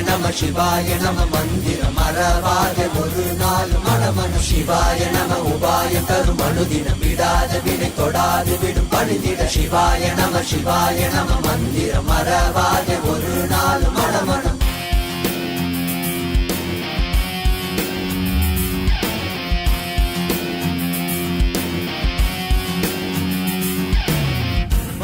Pani sani sari sari gari sari sari sari pani pama pama gaza.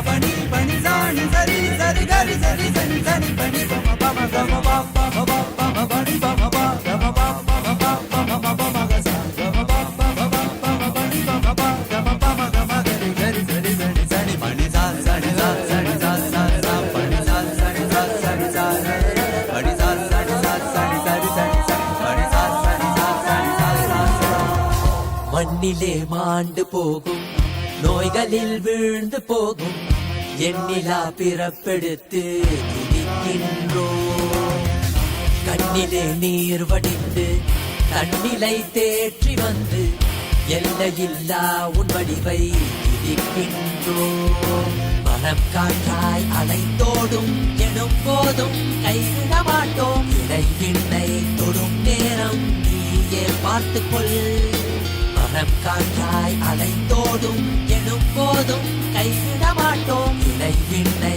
தொடும் நேரம் நீயே பார்த்துக்கொள் சுடும் தீயில் விடும் தேகம் பதம் பற்றிடும் சிவாய நம உபாயம் தரும் அனுதினம் விடாது வினை தொடாது விடும் பணிந்திட சிவாய நம மந்திரம் மறவாத ஒரு நாள் மடமனு சிவாய நம உபாயம் தரும் அனுதினம் விடாது வினை தொடாது விடும் பணிந்திட சிவாய நம மந்திரம் மறவாத ஒரு நாள் மடமனு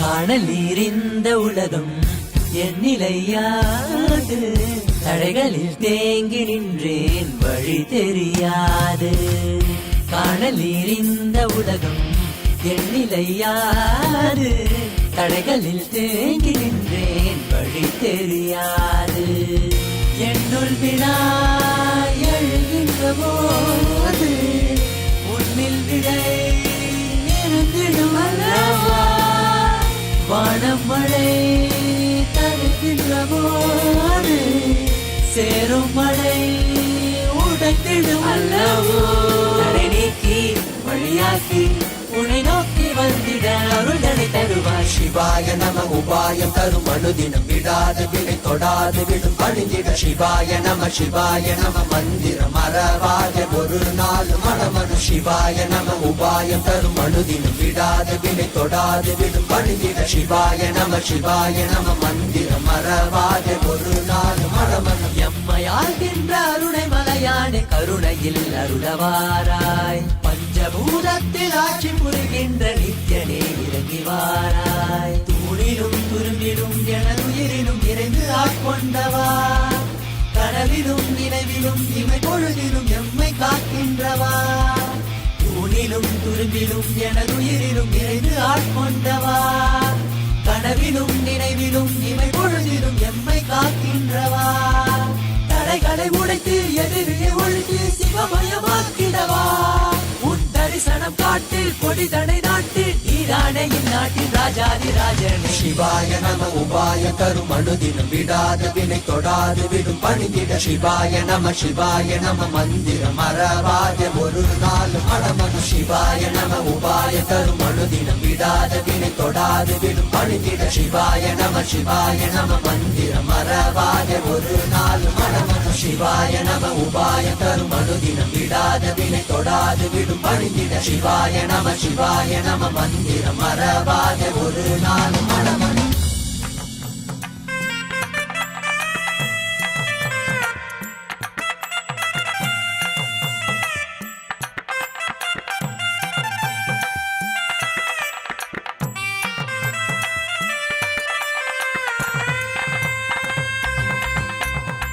பக்தி வரும் நித்தியம் தந்த சத்தியம் எல்லாம் கேளுங்க சக்தி தரும் யுத்திகள் எல்லாம் ஒன்னல ரெண்டல ஆயிருங்க பக்தி வரும் நித்தியம் தந்த சத்தியம் எல்லாம் கேளுங்க சக்தி தரும் யுத்திகள் எல்லாம் ஒன்னல ரெண்டல ஆயிருங்க ஏன் என்னன்னு கேட்டா அது எட்டு சோரக்காய போகும் சொந்த வாழ்க்கையில நீங்க அதை வாழ்ந்திட நித்திய ஆனந்தம் கூடிடுங்க சொர்க்கமதையனும் நீங்க வெளியே தேடணும் நித்யானந்த ஸ்பூரண வந்தா தானே கூடிடும் சொர்க்கமதையனும் நீங்க வெளியே தேடணும் நித்யானந்த ஸ்பூரண வந்தா தானே கூடிடும்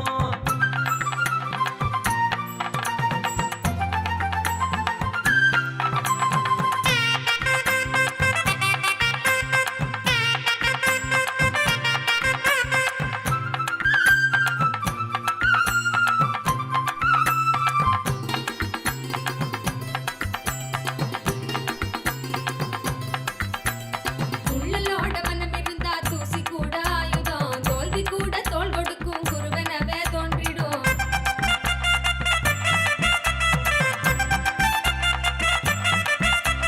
சோர்வு கூட மாறி பெரும் சக்தியாகிடும் சிகரத்தில் நீ ஏற ஒரு யுக்தி காட்டிடும்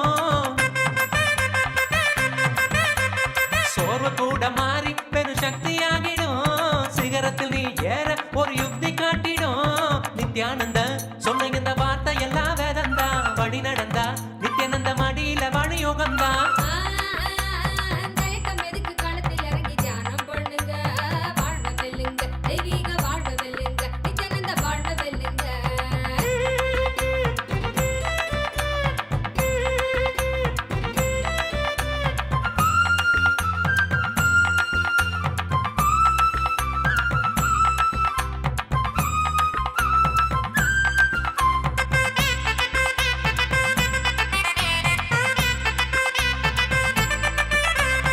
ஒரு முறையேனும் குருவ வாழ்க்கையில பார்த்துட்டா அருளெனும் திருக்கயிறா ஓ மனச அவரு கட்டுவார்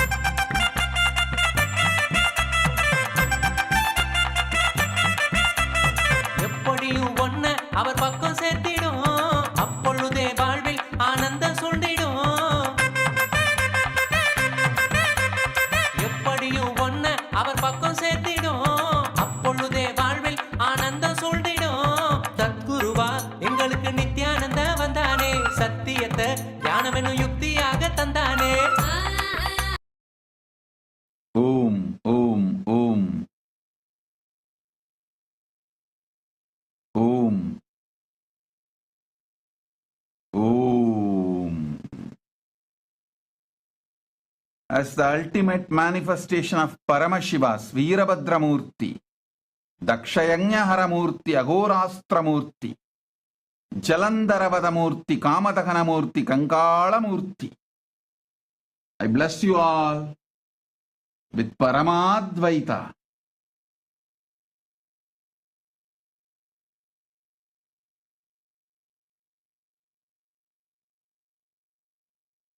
I initiate all of you and liberate all of you from time loop.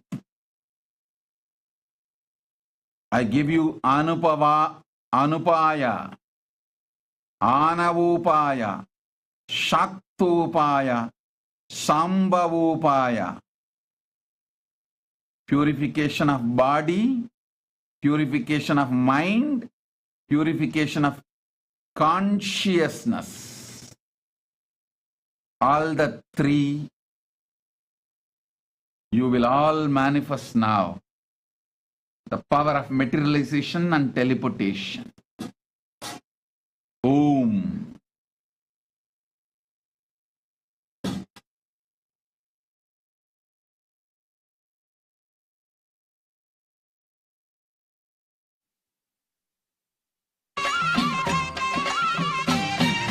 Veerabhadrar எங்கள் வீரபத்ரர் அகோர வீரர் வீரபத்ரர் வீரபத்ரர் எங்கள் வீரபத்ரர் அகோர வீரர் வீரபத்ரர் காவல்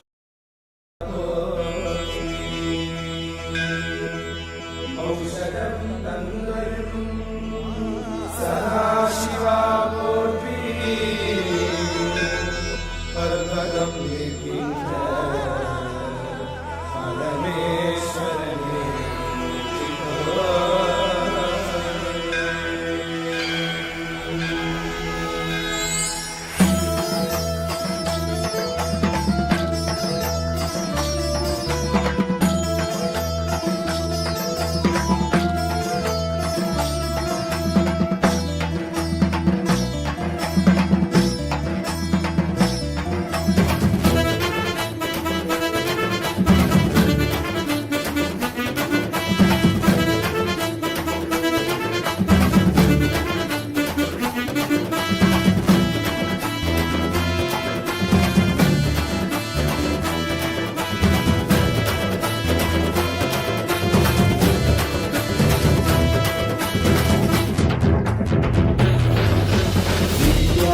Nityananda, Satya Nityarupa, Nitya Nityananda, Satya Nityarupa, Brahma Nityananda, Vishnu Shivarupa, Brahma Nityananda, Vishnu Shivarupa, Ananda Tadava Nitya Hare Nityananda, Paramahamsa Shri Nitya Hare Nityananda, Ananda Tadava Nitya Hare Nityananda, Paramahamsa Shri Nitya Hare Nityananda, Nitya Nityananda, Satya Nityarupa, Nitya Nityananda, Satya Nityarupa.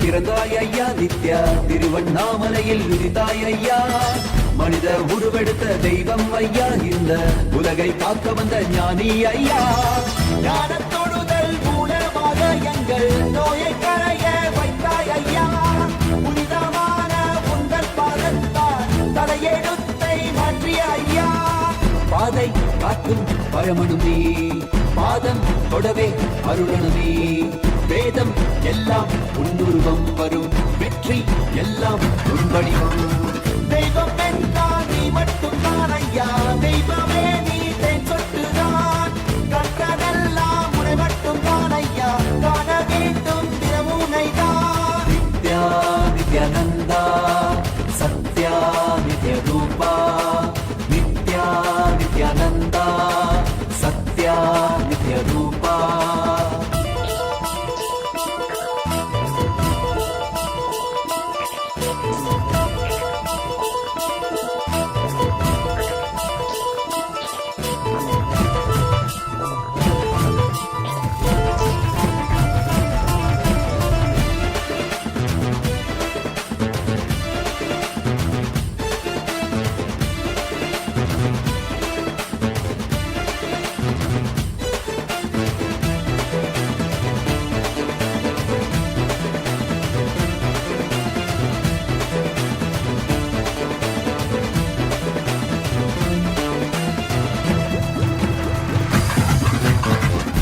ஆயிரம் கண் கொண்டு பார்த்திருப்பாய் மனிதன் அவளும் எல்லாமே தீர்த்து வைப்பாய் பார்வை படுகின்ற சிவன் வடிவம் யாரும் பாராயிடமெல்லாம் முன்னூறுவம் வேண்டும் மனதிற்குள் புகுந்திருப்பாய் நித்யா வேண்டாதவர் உள்ளும் இறந்திருப்பாய் தாண்டி குதிக்கின்ற மனமாடக்கி உன்னை தாங்கி தொழுதாலே அரவணைப்பாய் விதிக்கும் விதியாய் இருப்பவன் நீ விதிக்குள் இருக்கும் விளைவுகள் நீ இருக்கும் கதியாய் இருப்பவன் நீ கவலை உலதும் கருவியும் நீ செக்க சிறந்திருக்கும் செங்கரிலும் நீதான் சிந்தை குளிர வைக்கும் வெண்ணிலவு பிரபதம் எல்லாமே உன் சீரிப்பு இந்த அண்டம் எல்லாமே உன் படைப்பு நித்யானந்தா நித்யானந்தா நித்யானந்தா நித்யானந்தா நித்யானந்தா நித்யானந்தா நித்யானந்தா நித்யானந்தா ஹரி நித்யானந்தா சிவ நித்யானந்தா ஸ்ரீ நித்யானந்தா ஸ்ரீ நித்யானந்தா ஸ்ரீ நித்யானந்தா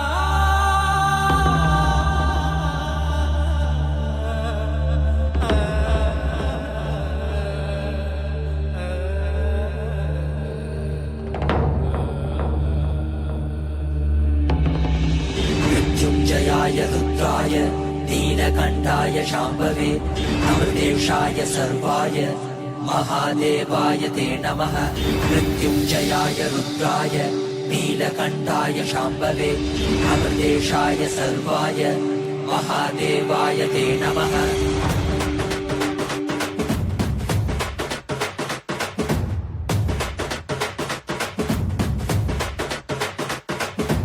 ఏమీ వాక్యమురా మనది ఎంతటి మోరమురా ఏమీ సౌఖ్యమురా మనది ఎంతటి మోక్షమురా ఏమీ వాక్యమురా మనది ఎంతటి మోరమురా ఏమీ సౌఖ్యమురా మనది ఎంతటి మోక్షమురా పరమశివుడేరా స్వామి మనవాడేరా కైలాస నుంచి వచ్చిన మన తోడేరా నిత్యానంద పరమ శివమేరా నిత్యానంద పరమ శివమేరా మనవాడే మన తోడే మన స్వామి వచ్చాడురా మనవాడే మన తోడే మన స్వామి పాద కమల శరణం ఏమీ వాక్యమురా మనది ఎంతటి మోరమురా ఏమీ సౌఖ్యమురా మనది ఎంతటి మోక్షమురా ఏమీ వాక్యమురా మనకి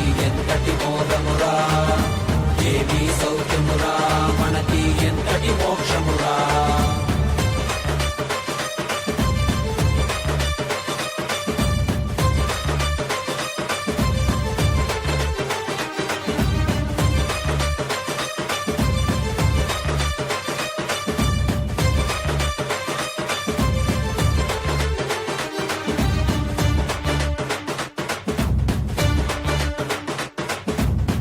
ఎంతటి కష్టమైనా మనకి స్వామి నీ తలవరా ఏమీ లేకున్న నీకు స్వామి ఉన్నాడురా ఎంతటి కష్టమైనా మనకి స్వామి నీ తలవరా ఏమీ లేకున్న నీకు స్వామి ఉన్నాడురా దర్శనమిచ్చాడురా స్వామి దివిలో నీకెళ్ళామురా దివ్య శరీర స్వామి మన భాగ్య విధాతరా దర్శనమిచ్చాడురా స్వామి దివిలో నీకెళ్ళామురా దివ్య శరీర స్వామి మన భాగ్య విధాతరా మనవాడేరా మన తోడేరా దర్శనమిచ్చాడురా మనవాడేరా మన తోడేరా స్వామి పాద కమల శరణం ఏమీ వాక్యమురా మనకి ఎంతటి మోరమురా ఏమీ సౌఖ్యమురా మనకి ఎంతటి మోక్షమురా ఏమీ వాక్యమురా మనకి ఎంతటి మోరమురా ఏమీ సౌఖ్యమురా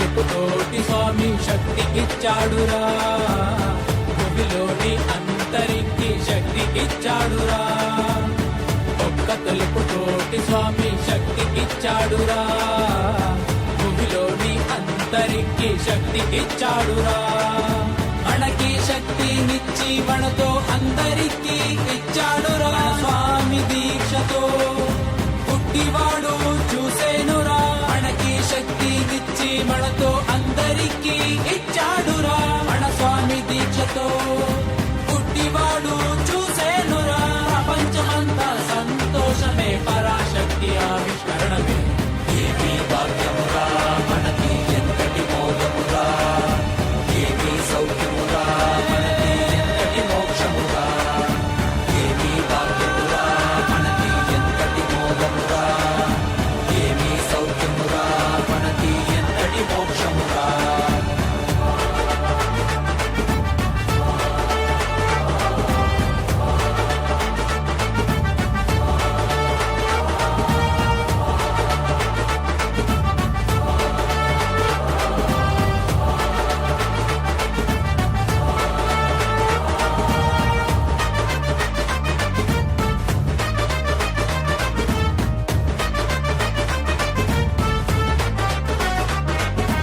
ఏమీ భాగ్యమురా మనకి ఎంతటి మోదమురా ఏమీ సౌఖ్యమురా మనకి ఎంతటి మోక్షమురా ఏమీ భాగ్యమురా మనకి ఎంతటి మోదమురా ఏమీ సౌఖ్యమురా మనకి ఎంతటి మోక్షమురా కైలాస దేశ స్వామి భూమిపైన కైలాసరా ఇక్కడ భూమిలో జనలు చైతన్యుడురా కైలాస దేశ స్వామి భూమిపైన కైలాసరా ఇక్కడ భూమిలో జనలు చైతన్యుడురా వెలుకోండి వెలుకోండి దివ్య శరీరలు కండి మన స్వామి కృపతో మా మనము పరమశివ అండి మనవాడేరా మన తోడేరా మన స్వామి పాదక మన శరణం ఏమీ భాగ్యమురా మనకి ఎంతటి మోదమురా ఏమీ సౌఖ్యమురా మనకి ఎంతటి మోక్షమురా ఏమీ భాగ్యమురా మనకి ఎంతటి మోదమురా ఏమీ సౌఖ్యమురా మనకి ఎంతటి మోక్షమురా ఏమీ భాగ్యమురా మనకి ఎంతటి మోదమురా ఏమీ సౌఖ్యమురా మనకి ఎంతటి మోక్షమురా ఏమీ భాగ్యమురా మనకి ఎంతటి మోదమురా ఏమీ సౌఖ్యమురా మనకి ఎంతటి మోక్షమురా பெருங்கடலே அண்ணாமலை தந்த ஆண்டவனே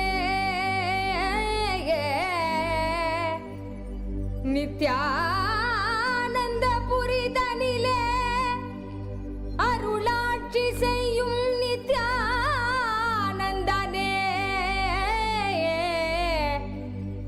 ஞானச்சுடரே தியான திருவுருவே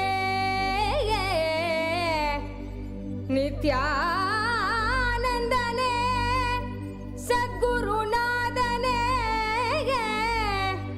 ஏ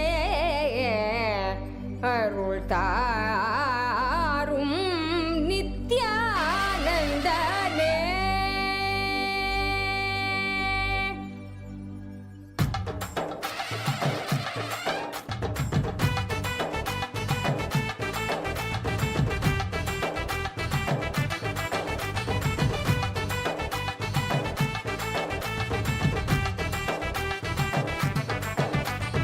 ஆடிவா நித்யனே ஆடிவா புகழ்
Om, Om, Om, Om, Om. Krishna Rakesh, I accepted your Pada Puja. Krishna Rakesh, blessings for you, your husband, your son, your mother, blessings for the property sharing, settling in dharmic way with your elder sister and mother. I'll make the right happen. Don't worry. You will get more than what you want. The house in Kaimanam and Thiruvannamalai. TVM. More than that you will get, and it will be settled in a very dharmic way. Krishna Rakesh. Tatast. My blessings.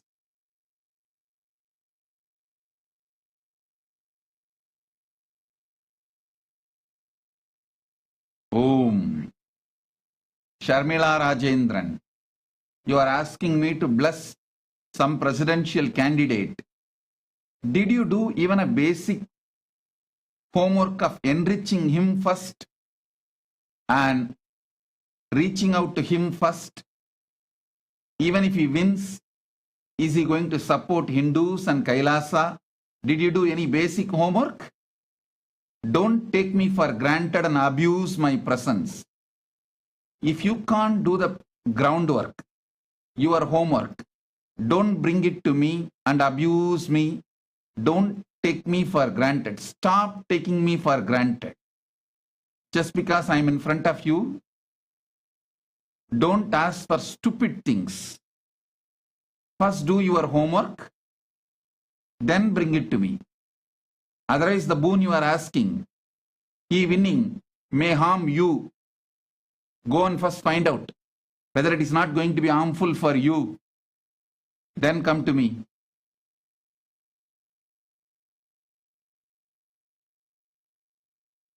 Wang Dandan. Wang Dandan. My blessings. Wang Dandan. I'll completely heal you. I accepted your Pada Puja and I'll shower you with enlightenment. You will have third eye, enlightenment, spiritual blessings, wealth, blessings for your son, Yan Jiahao, and blessings for your husband, son, and my blessings for everything to go well with Yan Ji.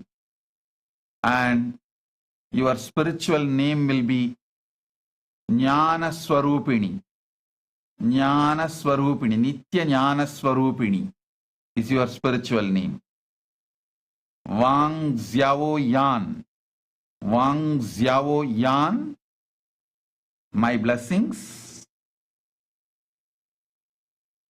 I accepted your Pada Puja and I shower you with wealth more than you asked. The spiritual name for you is Ma Agora Swarupini. Ma Agora Nitya Agora Swarupini is a spiritual name for you. You will become Sarvanya Pitakarta. Tatast. Daik Zin. My blessings. You will have large wealth and profit through stock investment. My blessings for you and Zhang Ya Qiang. My blessings. Blessings for your children and your friend Hedi. I shower all of you with enlightenment and spiritual blessings. Tatast. Lin Chao He. Lin Chao He. I shower you with health, complete healing, and I'll make sure you are completely cured. Don't worry. I am with you. I'll remove all your karmas. You will live enlightenment. Lin Chao He. Tatast. Shu Hua Chen. Shu Hua Chen. Blessings for Izulan Li, Zing Fu Chen, Quan Chan Chen, Ai Chung Chen, Zhu Hua Chen, Zhang Yang. Blessings for all of them. I'll heal your mother's insomnia today. I'll enter into her being and heal her, and I'll heal her dementia also. The spiritual name for you, Ma Kamadahana Svarupini. Ma Kamadahana Svarupini is a spiritual name for you. My blessings, I'll heal you completely. You will become Sarvanyapita Karta and part of Kailasa, Taiwan. My blessings. I'll heal you, don't worry. My blessings. Zhe Shang Ren. Zhe Shang Ren. My blessings. I'll make you safe and healthy. I'll shower you with enlightenment. And you will be showered with enlightenment, eternal beauty, ultimate oneness, and with wealth. Tatastu. I give you all three boons. Zhe Shang Ren. Tatastu. Om.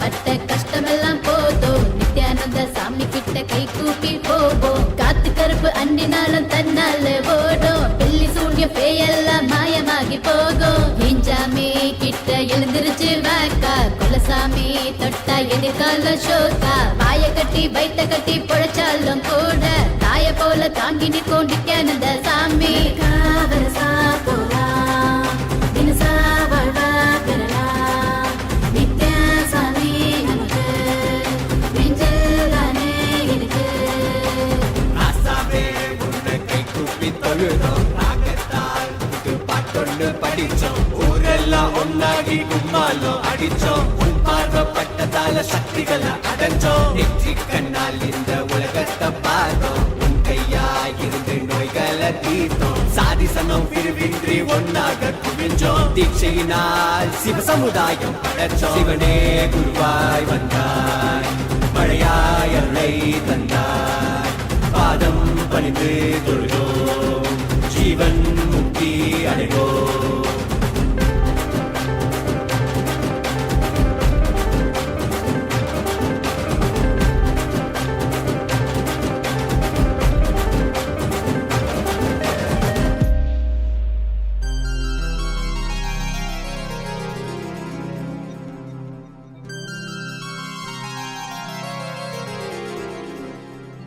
मृत्युञ्जयाय रुद्राय नीलकण्ठाय शम्भवे अमृतेशाय शर्वाय नित्यानन्दाय ते नमः नित्यानन्दाय ते नमः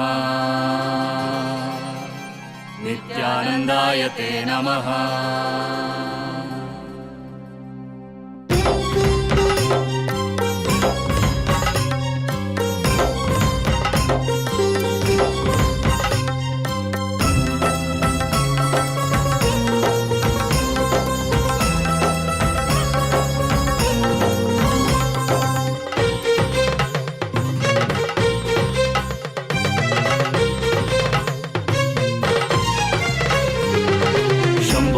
शिव शंभो हर शंभो हर शंभो शंभो शिव शंभो हर शंभो हर शंभो शंभो शिव शंभो हर शंभो हर शंभो शंभो शिव शंभो हर शंभो हर शंभो नित्यानंदेश्वर बिडदिपुरीश्वर नित्यानंदेश्वर बिडदिपुरीश्वर सामगान प्रिय शंकर प्रेम हृदय शशि शेखर सामगान प्रिय प्रिय शंकर प्रेम हृदय शशिशेखर नर्तन प्रिय परमेश्वर ईश्वर नित्येश्वर हर हर हर हर नर्तन प्रिय परमेश्वर ईश्वर नित्येश्वर हर हर हर हर शंकर शिव शंकर शंकर अभयंकर शंकर शिव शंकर शंकर अभयंकर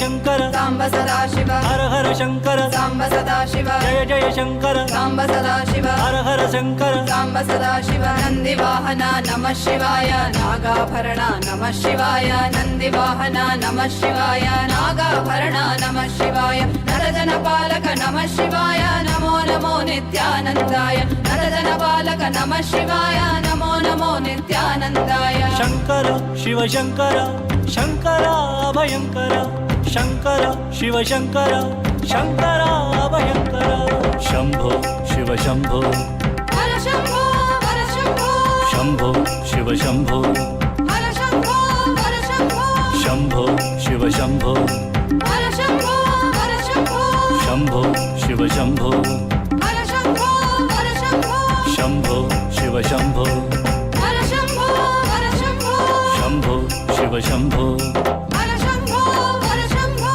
शंभो शिव शंभो हर शंभो हर शंभो शंभो शिव शंभो हर शंभो हर शंभो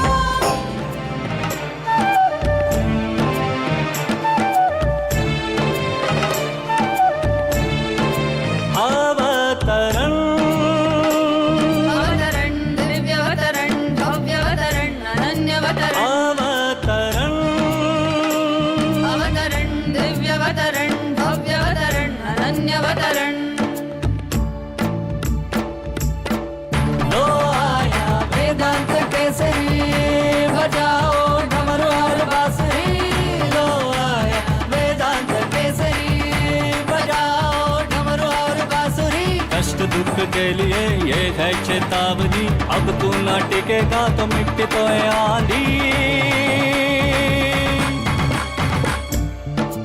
अवतरण अवतरण दिव्यावतरण भव्यावतरण अनन्यावतरण अवतरण अवतरण दिव्यावतरण भव्यावतरण अनन्यावतरण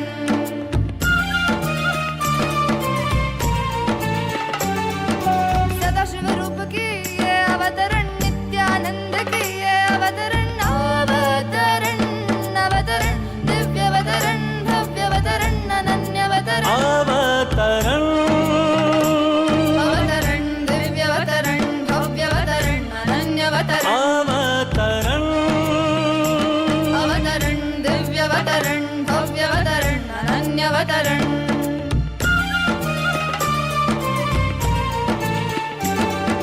करुणामयी से ये अवतरण विश्व में जीवन मुक्ति की ज्वाला जलाने हुआ ये अवतरण दिव्यावतरण भव्यावतरण अनन्यावतरण अवतरण अवतरण दिव्यावतरण भव्यावतरण अनन्यावतरण अवतरण अवतरण दिव्यावतरण भव्यावतरण अनन्यावतरण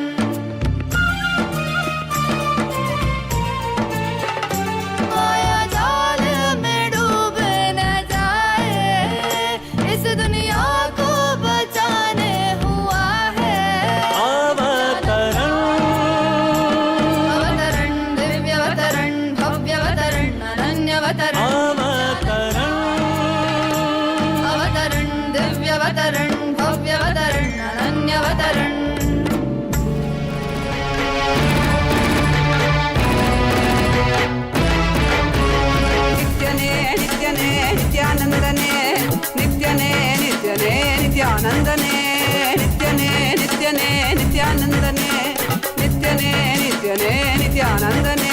ಈ ಧರೆಯನ್ನು ಸಲಹಲು ನೀ ಬಂದಿಹನೆ ಜೀವನ್ಮುಕ್ತಿಯ ನೀ ಕೊಡುವವನೇ ಈ ಧರೆಯನ್ನು ಸಲಹಲು ನೀ ಬಂದಿಹನೆ ಜೀವನ್ಮುಕ್ತಿಯ ನೀ ಕೊಡುವವನೇ ನಿತ್ಯನೇ ನಿತ್ಯನೇ ನಿತ್ಯಾನಂದನೇ ನಿತ್ಯನೇ ನಿತ್ಯನೇ ನಿತ್ಯಾನಂದನೇ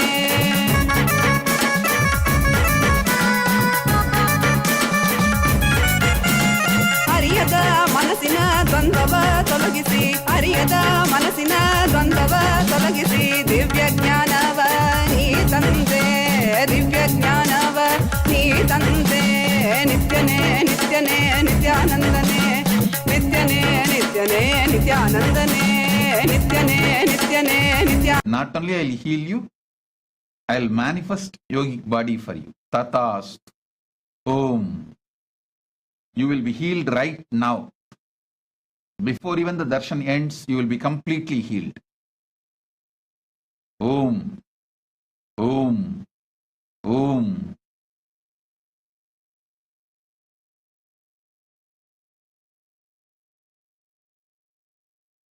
தேவம் தகனமானதே அறியுமுமையும் அறிவுமய ஆனை முகம் மாறுமுகம் சரணெனவே சூலமேந்தும் சத்யவாகீசனே நடலை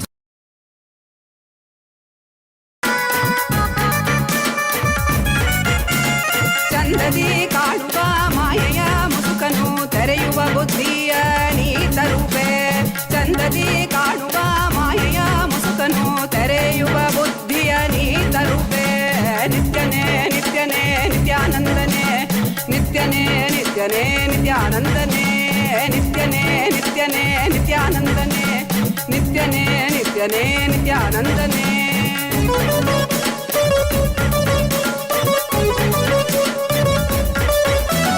ಕಾಲನೇ ರುದ್ರನೇ ವೀರಭದ್ರನೇ ಕಾಲ ಭೈರವನಾಗಿ ನಿಂತಿರುವೆ ಕಾಲನೇ ರುದ್ರನೇ ವೀರಭದ್ರನೇ ಕಾಲ ಭೈರವನಾಗಿ ನಿಂತಿರುವೆ ನಿತ್ಯನೇ ನಿತ್ಯನೇ ನಿತ್ಯಾನಂದನೇ ನಿತ್ಯನೇ ನಿತ್ಯನೇ ನಿತ್ಯಾನಂದನೇ ನಿತ್ಯನೇ ನಿತ್ಯನೇ ನಿತ್ಯಾನಂದನೇ ನಿತ್ಯನೇ ನಿತ್ಯನೇ ನಿತ್ಯಾನಂದನೇ ಈ ಧರೆಯನ್ನು ಸಲಹಲು ನೀ ಬಂದಿಹನೆ ಜೀವನ್ಮುಕ್ತಿಯ ನೀ ಕೊಡುವವನೇ ನಿತ್ಯನೇ ನಿತ್ಯನೇ ನಿತ್ಯಾನಂದನೇ ನಿತ್ಯನೇ ನಿತ್ಯನೇ ನಿತ್ಯಾನಂದನೇ ನಿತ್ಯಾನಂದನೇ ನಿತ್ಯಾನಂದನೇ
என்னப்பனல்லவா என் தாயுமல்லவா தன்னை உணர்த்திடும் தியானம் அளித்தவா என்னப்பனல்லவா என் தாயுமல்லவா தன்னை உணர்த்திடும் தியானம் அளித்தவா எங்கும் நிறைந்தவா எண்ணம் கடந்தவா பொங்கும் அருவியாய் ஆனந்தம் தந்தவா எங்கும் நிறைந்தவா எண்ணம் கடந்தவா பொங்கும் அருவியாய் ஆனந்தம் தந்தவா என்னப்பனல்லவா என் தாயுமல்லவா தன்னை உணர்த்திடும் தியானம் அளித்தவா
நிலையில்லா இவ்வாழ்வில் நித்தியமாய் விளங்கும் ஆனந்தம் கரையில்லா ஆனந்தத்தை தடை செய்திடும் மடமனும் நிலையில்லா இவ்வாழ்வில் நித்தியமாய் விளங்கும் ஆனந்தம் கரையில்லா ஆனந்தத்தை தடை செய்திடும் மடமனும் தடை தகர்த்து வெல்ல நித்யானந்தன் தந்த சூத்திரம் நித்யானந்த ஸ்புரணம் இந்த உலகில் இணையில்லா வரும் நித்யானந்த ஸ்புரணம் இந்த உலகில் இணையில்லா வரும் என்னப்பன் அல்லவா என் தாயும் அல்லவா தன்னை உணர்த்திடும் தியானம் அளித்தவா என்னப்பன் அல்லவா என் தாயும் அல்லவா தன்னை உணர்த்திடும் தியானம் அளித்தவா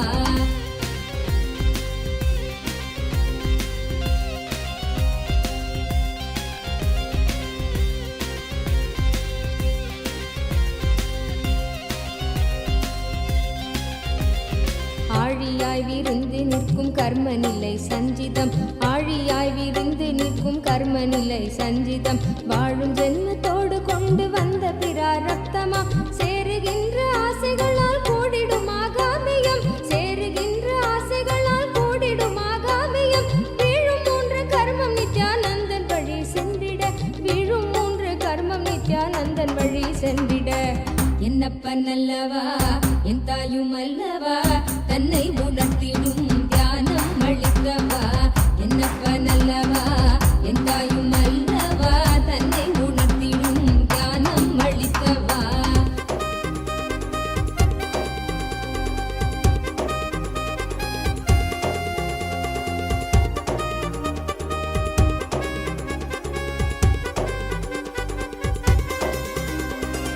ஊடுகிறாய் உலவுகின்ற போதும் நம்மை சாடுவர் விடாத துயில் தழுவ மனதை விட்டு நீக்குவர் ஊடுகிறாய் உலவுகின்ற போதும் நம்மை சாடுவர் விடாத துயில் தழுவ மனதை விட்டு நீக்குவர் ஆயுள் தாண்டி விட்ட போதும் ஆண்டு கொள்ளும் மீட்பராய் தோன்றுகின்ற நித்யானந்த சத்குருவின் கீடவர் ஆயுள் தாண்டி விட்ட போதும் ஆண்டு கொள்ளும் மீட்பராய் தோன்றுகின்ற நித்யானந்த சத்குருவின் கீடவர் என்னப்பன் அல்லவா என் தாயும் அல்லவா தன்னை உணர்த்திடும் தியானம் அளித்தவா என்னப்பன் அல்லவா என் தாயும் அல்லவா தன்னை உணர்த்திடும் தியானம் அளித்தவா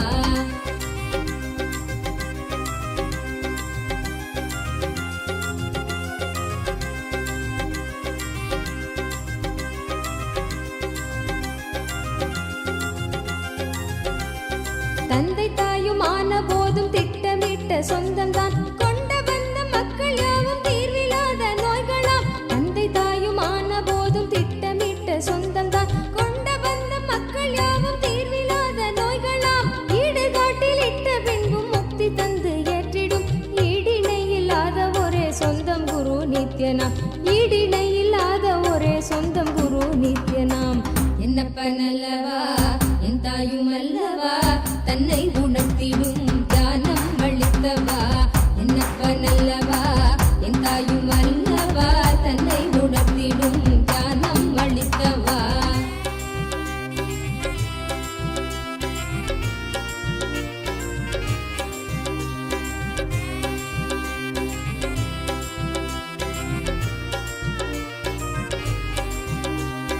ஆசை கால நச்சம் வலியோடு குற்ற எண்ணமும் ஆசை கால நச்சம் வலியோடு குற்ற எண்ணமும் மாசு கொண்ட எண்ணங்கள் சல்காரமாய் வதைத்திடும் போதும் இந்த வாழ்வும் என்ற ஜீவன் ஓய்வு தேடிடும் போதும் இந்த வாழ்வும் என்ற ஜீவன் ஓய்வு தேடிடும் தேடும் ஓய்வு காட்டிடாத எண்ணம் மீண்டும் மோதிடும் தேடும் ஓய்வு காட்டிடாத எண்ணம் மீண்டும் மோதிடும் என்னப்பன் அல்லவா என் தாயும் அல்லவா தன்னை உணர்த்திடும் தியானம் அளித்தவா என்னப்பன் அல்லவா என் தாயும் அல்லவா தன்னை உணர்த்திடும் தியானம் அளித்தவா எங்கும் நிறைந்தவா எண்ணம் கடந்தவா பொங்கும் அருவியாய் ஆனந்தம் தந்தவா எங்கும் நிறைந்தவா எண்ணம் கடந்தவா பொங்கும் அருவியாய் ஆனந்தம் தந்தவா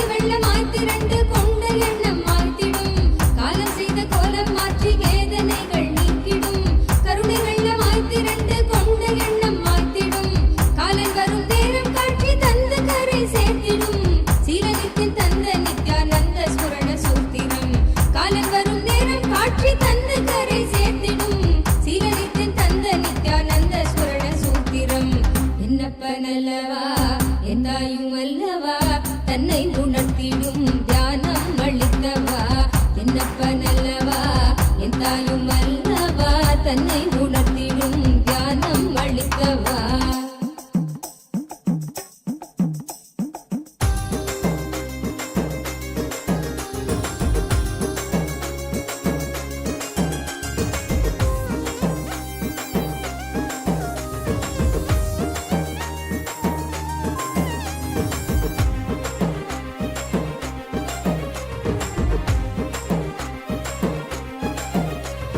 வாட்டும் வலியின் பிடியில் இந்த ஸ்தூல தேகம் தவித்திடும் சீற்றம் ஏற ஏற அச்ச எண்ணமாய் நிலை பெறும் வாட்டும் வலியின் பிடியில் இந்த ஸ்தூல தேகம் தவித்திடும் சீற்றம் ஏற ஏற அச்ச எண்ணமாய் நிலை பெறும் தாங்கும் ஞான சோளம் வலியின் வலிமை தன்னை வீழ்த்திடும் ஏங்கும் உயிர் நித்திய நருளில் ஸ்தூல தேகம் தாண்டிடும் ஏங்கும் உயிர் நித்திய நருளில் ஸ்தூல தேகம் தாண்டிடும் என்னப்பனல்லவா எந்தாயும் அல்லவா தன்னை உணர்த்திடும் தியானம் அளித்தவா என்னப்பனல்லவா எந்தாயும் அல்லவா தன்னை உணர்த்திடும் தியானம் அளித்தவா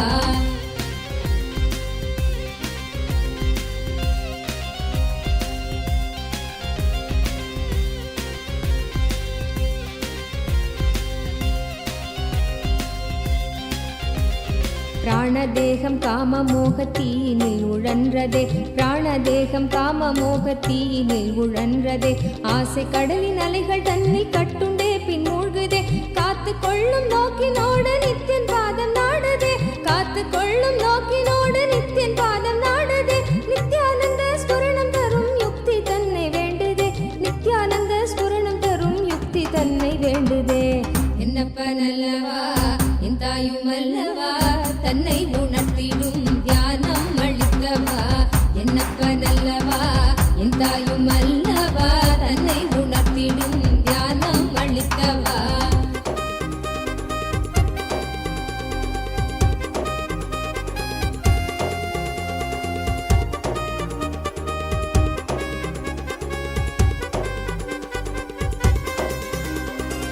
கொண்ட ஆசை மோகம் யாவும் எண்ணமாக வாழ்ந்திடும் முள்ளி முள்ளி நாளெடுக்கும் நித்யன் சொன்ன சூத்திரம் கொண்ட ஆசை மோகம் யாவும் எண்ணமாக வாழ்ந்திடும் முள்ளி முள்ளி நாளெடுக்கும் நித்யன் சொன்ன சூத்திரம் பிள்ளை தமிழ் பேசும் தெய்வ ரூபம் கொண்ட நித்யனும் சொன்ன மாத்திரத்தில் காண தேகம் கரை சேர்ந்ததே பிள்ளை தமிழ் பேசும் தெய்வ ரூபம் கொண்ட நித்யனும் சொன்ன மாத்திரத்தில் காண தேகம் கரை சேர்ந்ததே என்னப்பனல்லவா என் தாயும் அல்லவா தன்னை உணர்த்திடும் தியானம் அளித்தவா என்னப்பனல்லவா என் தாயும் அல்லவா தன்னை உணர்த்திடும் தியானம் அளித்தவா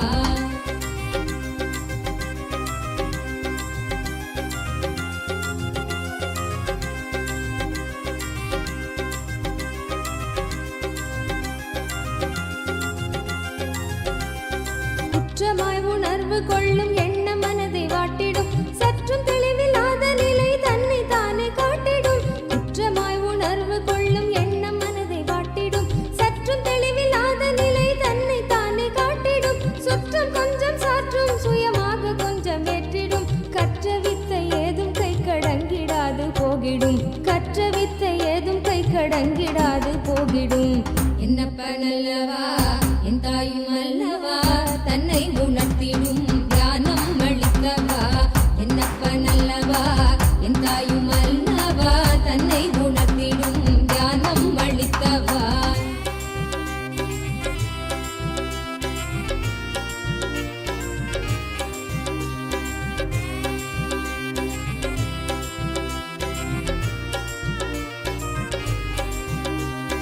தவறுணர்ந்து ஸ்படிகமாக மனம் தெளிந்த பெருநிலை தவறுணர்ந்து ஸ்படிகமாக மனம் தெளிந்த பெருநிலை குறை களைந்து நிலை உயர்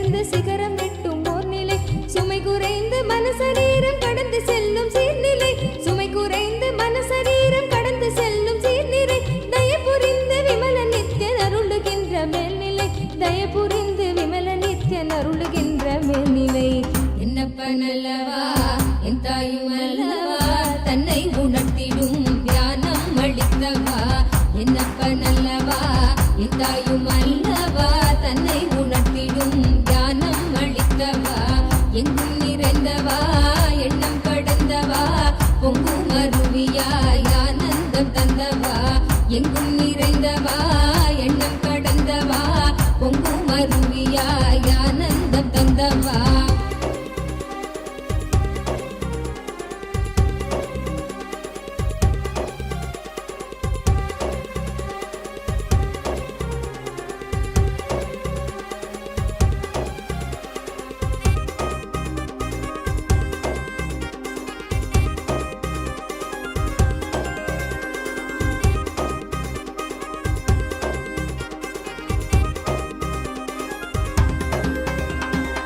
சப்த சக்கரம் உள்ளடக்கும் தேகம் சூக்ஷ்மமாகுமே. காயம் கொள்ளும் வேதனை உணர்வும் இங்கு ஓங்குமே. சப்த சக்கரம் உள்ளடக்கும் தேகம் சூக்ஷ்மமாகுமே. காயம் கொள்ளும் வேதனை உணர்வும் இங்கு ஓங்குமே. ஓங்கும் யாவும் நீங்குகின்ற நித்யானந்தன் தத்துவம் சூக்ஷ்ம தேகம் தன்னை தாண்டும் விந்தை செய்து காட்டுமே. ஓங்கும் யாவும் நீங்குகின்ற நித்யானந்தன் தத்துவம் சூக்ஷ்ம தேகம் தன்னை தாண்டும் விந்தை செய்து காட்டுமே. என்னப்பன் அல்லவா என் தாயும் அல்லவா தன்னை உணர்த்திடும் தியானம் அளித்தவா. என்னப்பன் அல்லவா என் தாயும் அல்லவா தன்னை உணர்த்திடும் தியானம் அளித்தவா.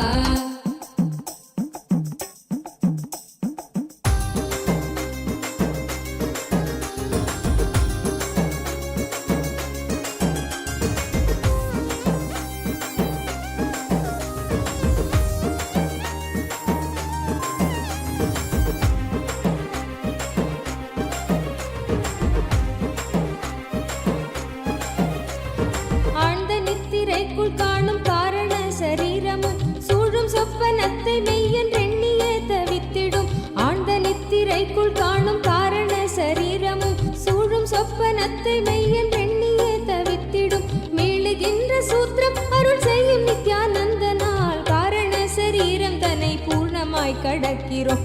காரண சரீரம் தன்னை பூர்ணமாய் கடக்கிறோம். என்னப்பன் அல்லவா என் தாயும் அல்லவா தன்னை உணர்த்திடும் தியானம் அளித்தவா. என்னப்பன் அல்லவா என் தாயும் அல்லவா தன்னை உணர்த்திடும் தியானம் அளித்தவா.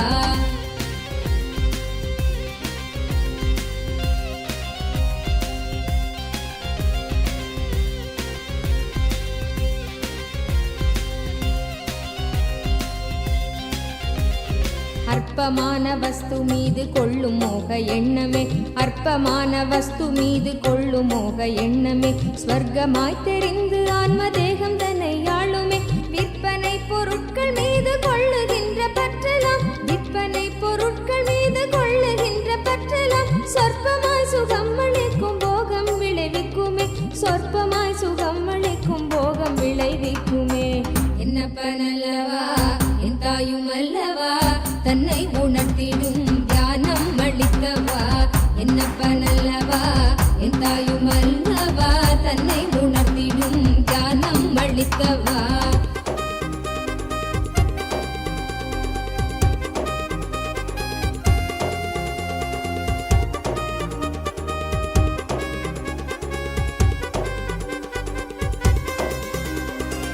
பரமஹம்ச நித்யானந்தன் பாதம் தன்னை பற்றிட போக எண்ணம் மாற்றி ஞான தீயை கொஞ்சம் மூட்டுவான். பரமஹம்ச நித்யானந்தன் பாதம் தன்னை பற்றிட போக எண்ணம் மாற்றி ஞான தீயை கொஞ்சம் மூட்டுவான். மோகமாய் முளைத்த போகம் வேகம் கொண்ட தீயினால் ஏகமாய வான்ம தேகம் தாண்டி கரை சேருமே. மோகமாய் முளைத்த போகம் வேகம் கொண்ட தீயினால் ஏகமாய வான்ம தேகம் தாண்டி கரை சேருமே. என்னப்பன் அல்லவா என் தாயும் அல்லவா தன்னை உணர்த்திடும் தியானம் அளித்தவா. என்னப்பன் அல்லவா என் தாயும் அல்லவா தன்னை உணர்த்திடும் தியானம் அளித்தவா.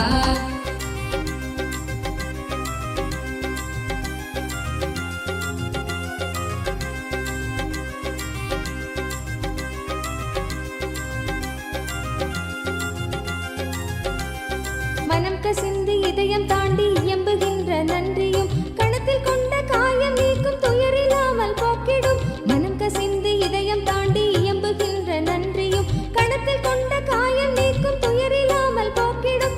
குணக்குன்றாம் நித்யானந்தன் வடித்த நித்திய வாழ்வதால் நித்தியம் நீங்கி நிர்வாண உடல் தன்னை நாங்கள் கடக்கிறோம். நித்தியம் நீங்கி நிர்வாண உடல் தன்னை நாங்கள் கடக்கிறோம்.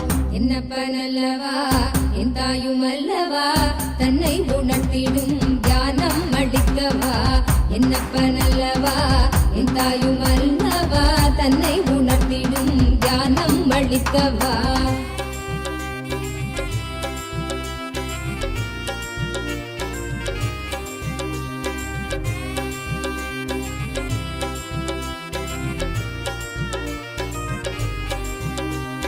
சத்திய வாழ்வு நித்திய வாழ்வு ஆனந்தமய வாழ்வுதான். சத்திய வாழ்வு நித்திய வாழ்வு ஆனந்தமய வாழ்வுதான். அருணை தந்த அமைதி புயல் நித்தியம் தந்த வாழ்வுதான். சம்ஸ்காரங்கள் நீங்கி நாங்கள் நித்தியம் தந்த வாழ்வினால். சம்ஸ்காரங்கள் நீங்கி நாங்கள் நித்தியம் தந்த வாழ்வினால். புதிய பிறவியாய் மலர்ந்து நித்யானந்தம் நெய்தினோம். புதிய பிறவியாய் மலர்ந்து நித்யானந்தம் நெய்தினோம். என்னப்பன் அல்லவா என் தாயும் அல்லவா தன்னை உணர்த்திடும் தியானம் அளிக்கவா. என்னப்பன் அல்லவா என் தாயும் அல்லவா தன்னை உணர்த்திடும் தியானம் அளிக்கவா. எங்கும் நிறைந்தவா எண்ணம் கடந்தவா பொங்கும் அருவியாய் ஆனந்தம் தந்தவா. எங்கும் நிறைந்தவா எண்ணம் கடந்தவா பொங்கும் அருவியாய் ஆனந்தம் தந்தவா.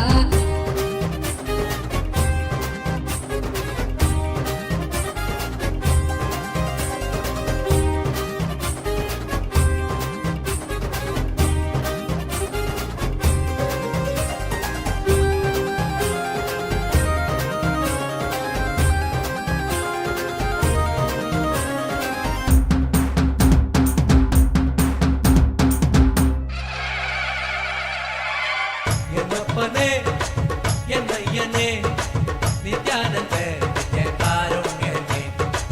என்னப்பனே என்னையனே நித்யானந்த நித்ய காருண்யனே. நித்யா நித்யா நித்யா நித்யா நித்யானந்தனே. நித்யா நித்யா நித்யா நித்யா நித்யா நித்யானந்தனே. நித்யானந்த நித்ய ரூப நித்ய காருண்யனே. நித்யானந்த நித்ய ரூப நித்ய காருண்யனே. என்னப்பனே என்னையனே நித்யானந்த நித்ய காருண்யனே. நித்யானந்த நித்ய காருண்யனே.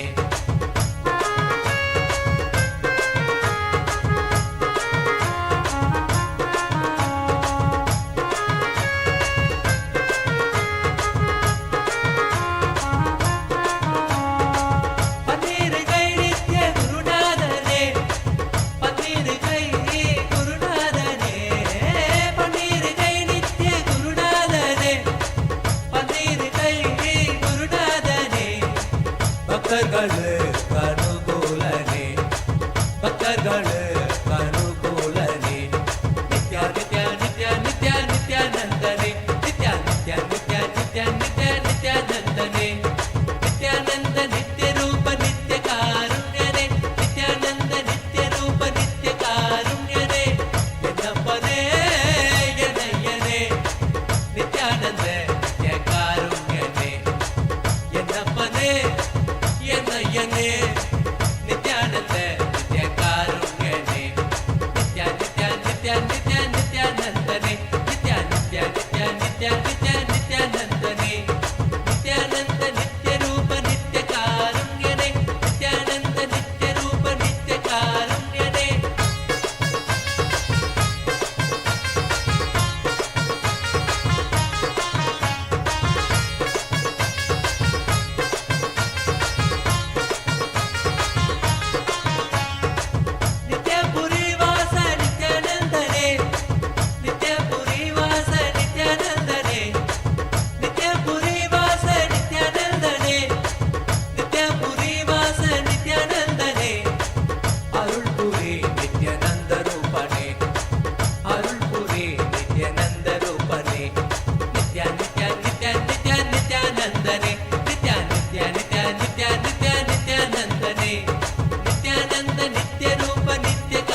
the participants who are going to be visiting Kailasa, Los Angeles, Nithyananda Hindu Temple tomorrow. All the devotees, everyone is welcome to come and physically attend the program in Kailasa, Los Angeles, Nithyananda Hindu Temple.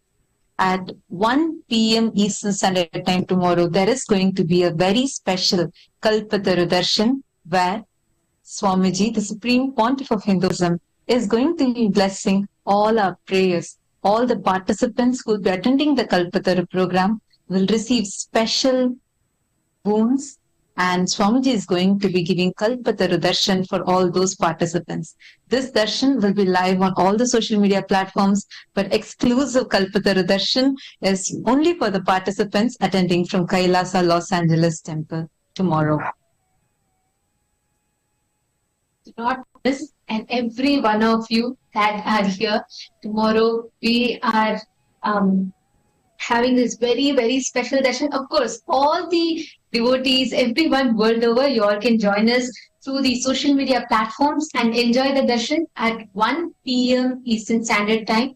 And do not miss, you all can join in at that time to receive this powerful darshan. And exclusively, all the devotees, Kailasians that will be there in Kailasa, Los Angeles, will be receiving exclusive special Kalpataru darshan. So all those who are in and around Los Angeles, pack your bags and head to Kailasa, Los Angeles Temple for tomorrow so that you don't miss out on this exclusive Kalpataru Darshan where you get to directly ask for your prayers, boons to Swamiji, and Swamiji is going to be exclusively blessing each one of you. This is free and open for all. Anyone can come and be a part of this tomorrow. So mark your calendars, 1 p.m. Eastern Standard Time is the darshan, but all those in and around Los Angeles, please join from the morning, please be part of the program, and you all can head there to the temple, the beautiful Kailasa Los Angeles Temple, and do not miss your opportunity to have a divine interaction with the avatar, to ask your prayers, boons, blessings, everything directly to the avatar. And it is 10 a.m. Pacific time, and which is 1 p.m. Eastern Standard Time. So as we all continue enjoying the darshan, we request everyone of you to mark your calendars and make sure you are there. And that's all. Now continue enjoying the darshan.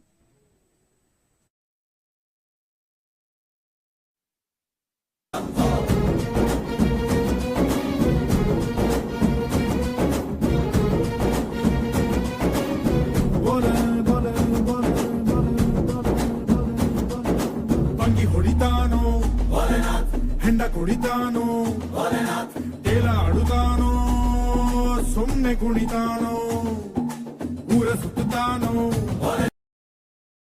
பொன்கழுத்தில் அணிந்த மாலை சுழலவே நித்ய ஆனந்த தாண்டவம் நீ ஆடும் வேலையே பொன்கழுத்தில் அணிந்த மாலை சுழலவே நித்ய ஆனந்த தாண்டவம் நீ ஆடும் வேலையே பக்தியில் நெஞ்சம் இன்ப கூத்தாடுதே நித்யா பக்தர்கள் நெஞ்சம் இன்ப கூத்தாடுதே நித்யா நித்யா நித்யா நித்யா நித்யானந்தனே நித்யா நித்யா நித்யா நித்யா நித்யா நித்யானந்தனே நித்யானந்த நித்ய ரூப நித்ய காருண்யனே நித்யானந்த நித்ய ரூப நித்ய காருண்யனே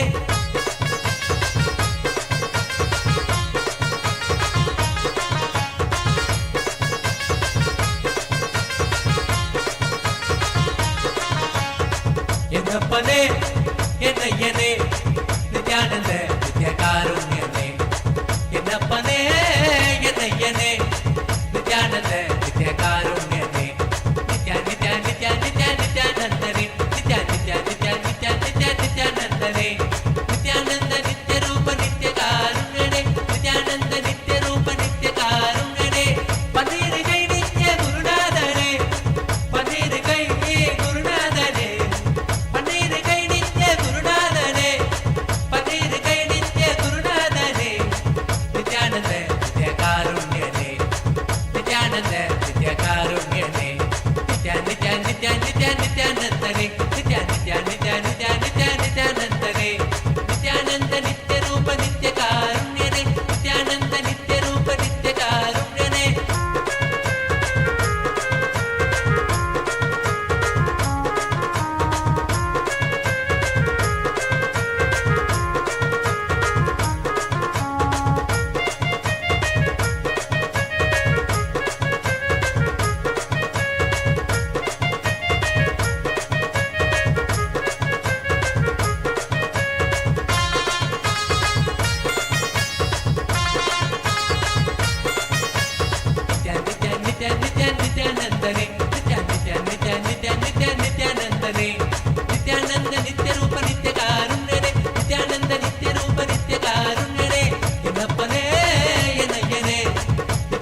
എന്നയ്യനെ നിത്യാനന്ദ നിത്യകാരുണ്യനെ എന്നപ്പനെ എന്നയ്യനെ നിത്യാനന്ദ നിത്യകാരുണ്യനെ നിത്യ നിത്യ നിത്യ നിത്യ നിത്യാനന്ദനെ നിത്യ നിത്യ നിത്യ നിത്യ നിത്യ നിത്യാനന്ദനെ നിത്യാനന്ദ നിത്യരൂപ നിത്യകാരുണ്യനെ നിത്യാനന്ദ നിത്യരൂപ നിത്യകാരുണ്യനെ എന്നപ്പനെ എന്നയ്യനെ നിത്യാനന്ദ നിത്യകാരുണ്യനെ നിത്യാനന്ദ നിത്യകാരുണ്യനെ എന്നപ്പനെ എന്നയ്യനെ നിത്യാനന്ദ നിത്യകാരുണ്യനെ എന്നപ്പനെ എന്നയ്യനെ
வருகவே நலம் கருப்பால் வருளும் நித்யானந்தனே இடமதி சூடி நீ வருக வருகவே அன்பின் வடிவமே ஆனந்த ஈஸ்வரனே அண்டம் முழுதும் சிவாட்சி மலர வருகவே அடிமுடி காணாத அண்ணாமலை நாதனே நடைமுடி ஆண்டவனே அடியெடுத்து வருகவே கையிலையில் வாழும்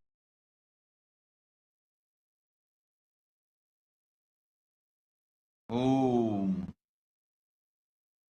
Om. All the devotees, disciples, followers in and around Los Angeles, the greater Los Angeles, in and around Los Angeles, please come to Kailasa, Los Angeles tomorrow for wonderful Kalpatar Darshan and program. Blessings. I welcome all the devotees, disciples in and around Los Angeles, Greater Los Angeles. Welcome to Kailasa, Los Angeles tomorrow. 10 a.m. Pacific time, 1 p.m. Eastern time. 10 a.m. Pacific time, 1 p.m. Eastern time. Come for wonderful Kalpatar Darshan. Blessings.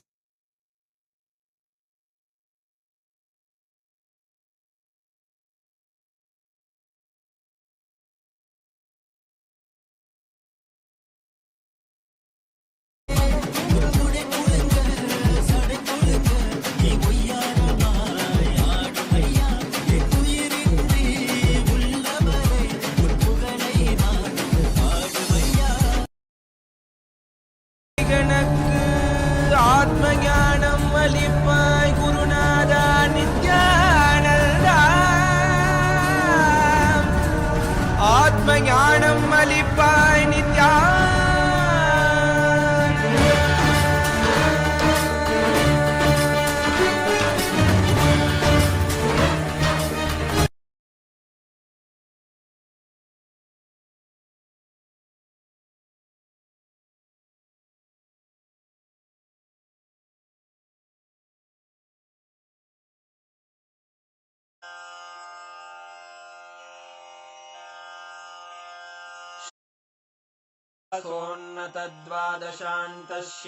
सोन्नतद्वादशान्तश्यामलापीठारूढ श्रीमीनाक्षि सुन्दरेश्वरा भिन्नस्वरूप परशिवपुत्ररत्न Kumar गुरुमण्यतुल्यावतार श्रीपार्वतीस्तन्यपानलब्धदिव्यज्ञान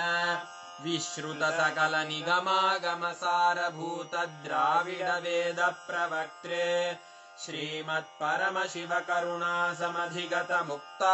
श्रीमत्परमशिवकरुणासमधिगतमुक्तामयचतुरश्रयान गीयमान छत्रचामरश्रीचिह्नकाहलादिसमस्तबिरदावल्यलङ्कृत ज्ञानविज्ञानचक्रवर्ती सर्वजनसङ्घसद्यो निर्वाणदीक्षाव्ययापवर्गवर्ष विश्राण Jimuta परमतकलभकेसरी शैवसिद्धान्तस्थापनाचार्य श्रीराजाधिराजपाण्ड्यमहाराज गुरु क्षपणशाक्यादिमहान्धकारनिवारणज्ञानभानु वीक्षणानर्हार्हध्वजोच्छेदनपूर्वक श्रीमद्वृषभध्वजस्थापक शैवसमयकर्त्रे सर्वज्ञपीठारूढ श्रीजगद्गुरु श्रीज्ञानसम्बन्धदेशिकस्वामि वागीशसुन्दरमाणिक्यवाचकस्वामिनाम् अवतारभूत श्रीज्ञानसम्बन्धस्वामि पुनरुद्धृत श्यामलापीठ सर्वज्ञपीठ त्रिनवत्युत्तरद्विशततम गुरुमहासन्निधान अरुणगिरियोगीश्वर परम्परागत अरुणाचल सर्वज्ञपीठ गुरुमहासन्निधान कैलास परम्परागत काञ्ची कैलास सर्वज्ञपीठ त्रयस्त्रिंशदुत्तरद्विशततमगुरुमहासन्निधान नित्योत्सव नित्यमङ्गल नित्यकल्याण नित्यरजित कैलास परम्परागत आदिकैलास नित्यानन्दपीठ महासंस्थान महासिंहासन पीठकर्तः साक्षात् श्री परमशिव समुद्भूत कैलास परम्परागत वैवस्वतमनु इक्ष्वाकु हरिश्चन्द्र भगीरथ श्रीरामचन्द्र शूरसेन इत्यादि अनवच्छिन्न सार्वभौम चक्रवर्ति परम्परागत चतुष्षष्टि योगिनी मण्डित चतुष्षष्टि सम्प्रदाय प्रवर्तक मनुधर्म शासन सूर्यवंश प्राप्त सर्वज्ञपीठ सुराङ्गि साम्राज्य मूर्धाभिषिक्त चूडामणे साक्षात् श्री परमशिव समुद्भूत कपिल महागुरु पुनरुद्धृत महानिर्वाणिपीठ अष्टोत्तर सहस्र श्री महामण्डलेश्वर साक्षात् श्री परमशिव सिंहासनाभिषिक्त समस्त गणनायक श्री महागणपति समारंभ अनवच्छिन्न पीठाधीश्वर गुरु परंपरा प्राप्त अटल पीठ अष्टोत्तर सहस्र श्री अटल पीठाधीश्वर धर्म मुक्ति स्वर्गपुर स्वर्ण पीठ त्रयोविंश गुरु महासन्निधान कैलास परम्परागत आदिपीठ सर्वज्ञ पीठ जगद्गुरो श्री कैलास पुनरुद्धारक श्री कैलास परमाचार्य श्रीमत्परमहंस परिव्राजकाचार्य वर्य सच्चिदानंद प्रणव स्वरूप श्रोत्रिय ब्रह्मनिष्ठ श्रीमज्जगद्गुरु श्रील श्री भगवत् श्री नित्यानंद परमशिव श्री ज्ञान संबंध देशिक परमाचार्य स्वामिन् अत्रागत्य परिपाल्य च अस्मान् विज्ञान वितरणेन विजयी भव जय जय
And after enjoying this very beautiful darshan of Veerabhadra Murthy, it was just so beautiful to see Swamiji in this form and itself today.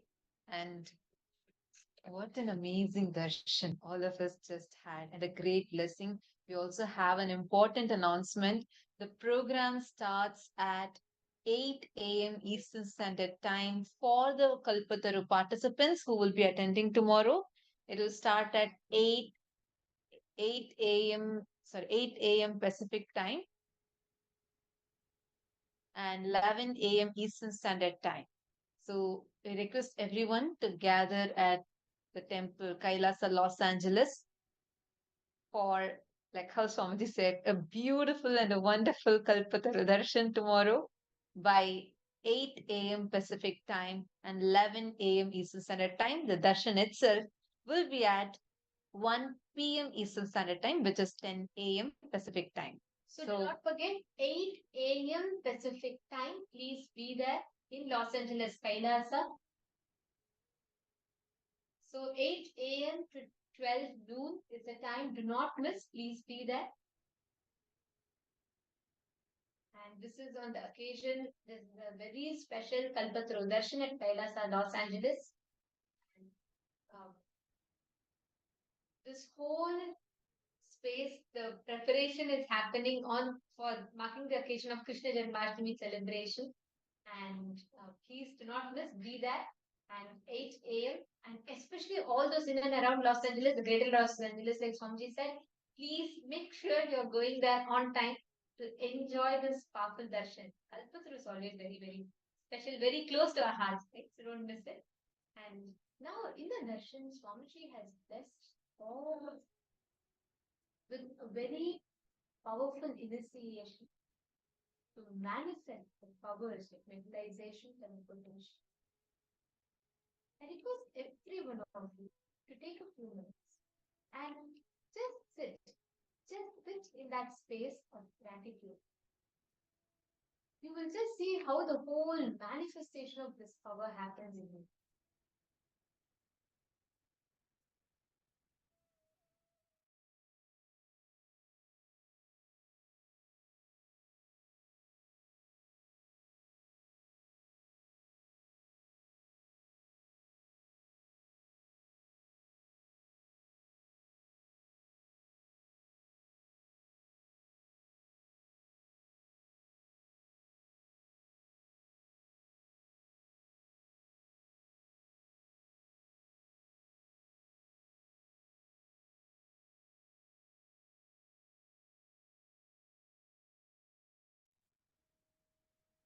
Swamiji sorts of powerful initiation.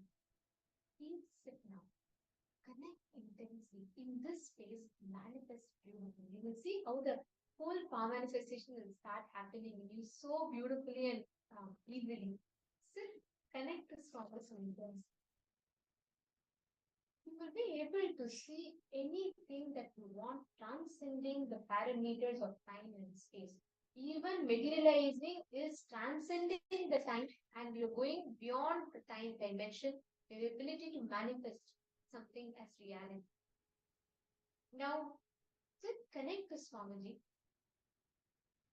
and you all can connect two things you're going to do. One is you're going to be materializing, and at the same time, you're going to be connecting to a partner, and you're going to be having them give you any dates that they want. They can tell you, like, what happened on the 1st of October 2016, or what happened on the 7th of January 2018.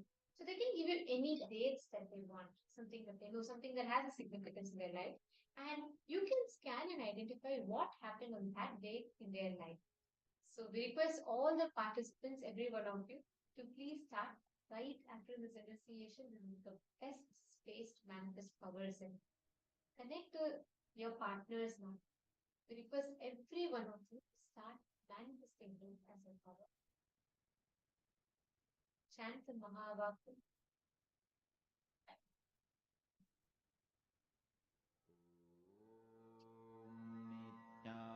Nithyananda Paramashivoham Om Nithyananda Paramashivoham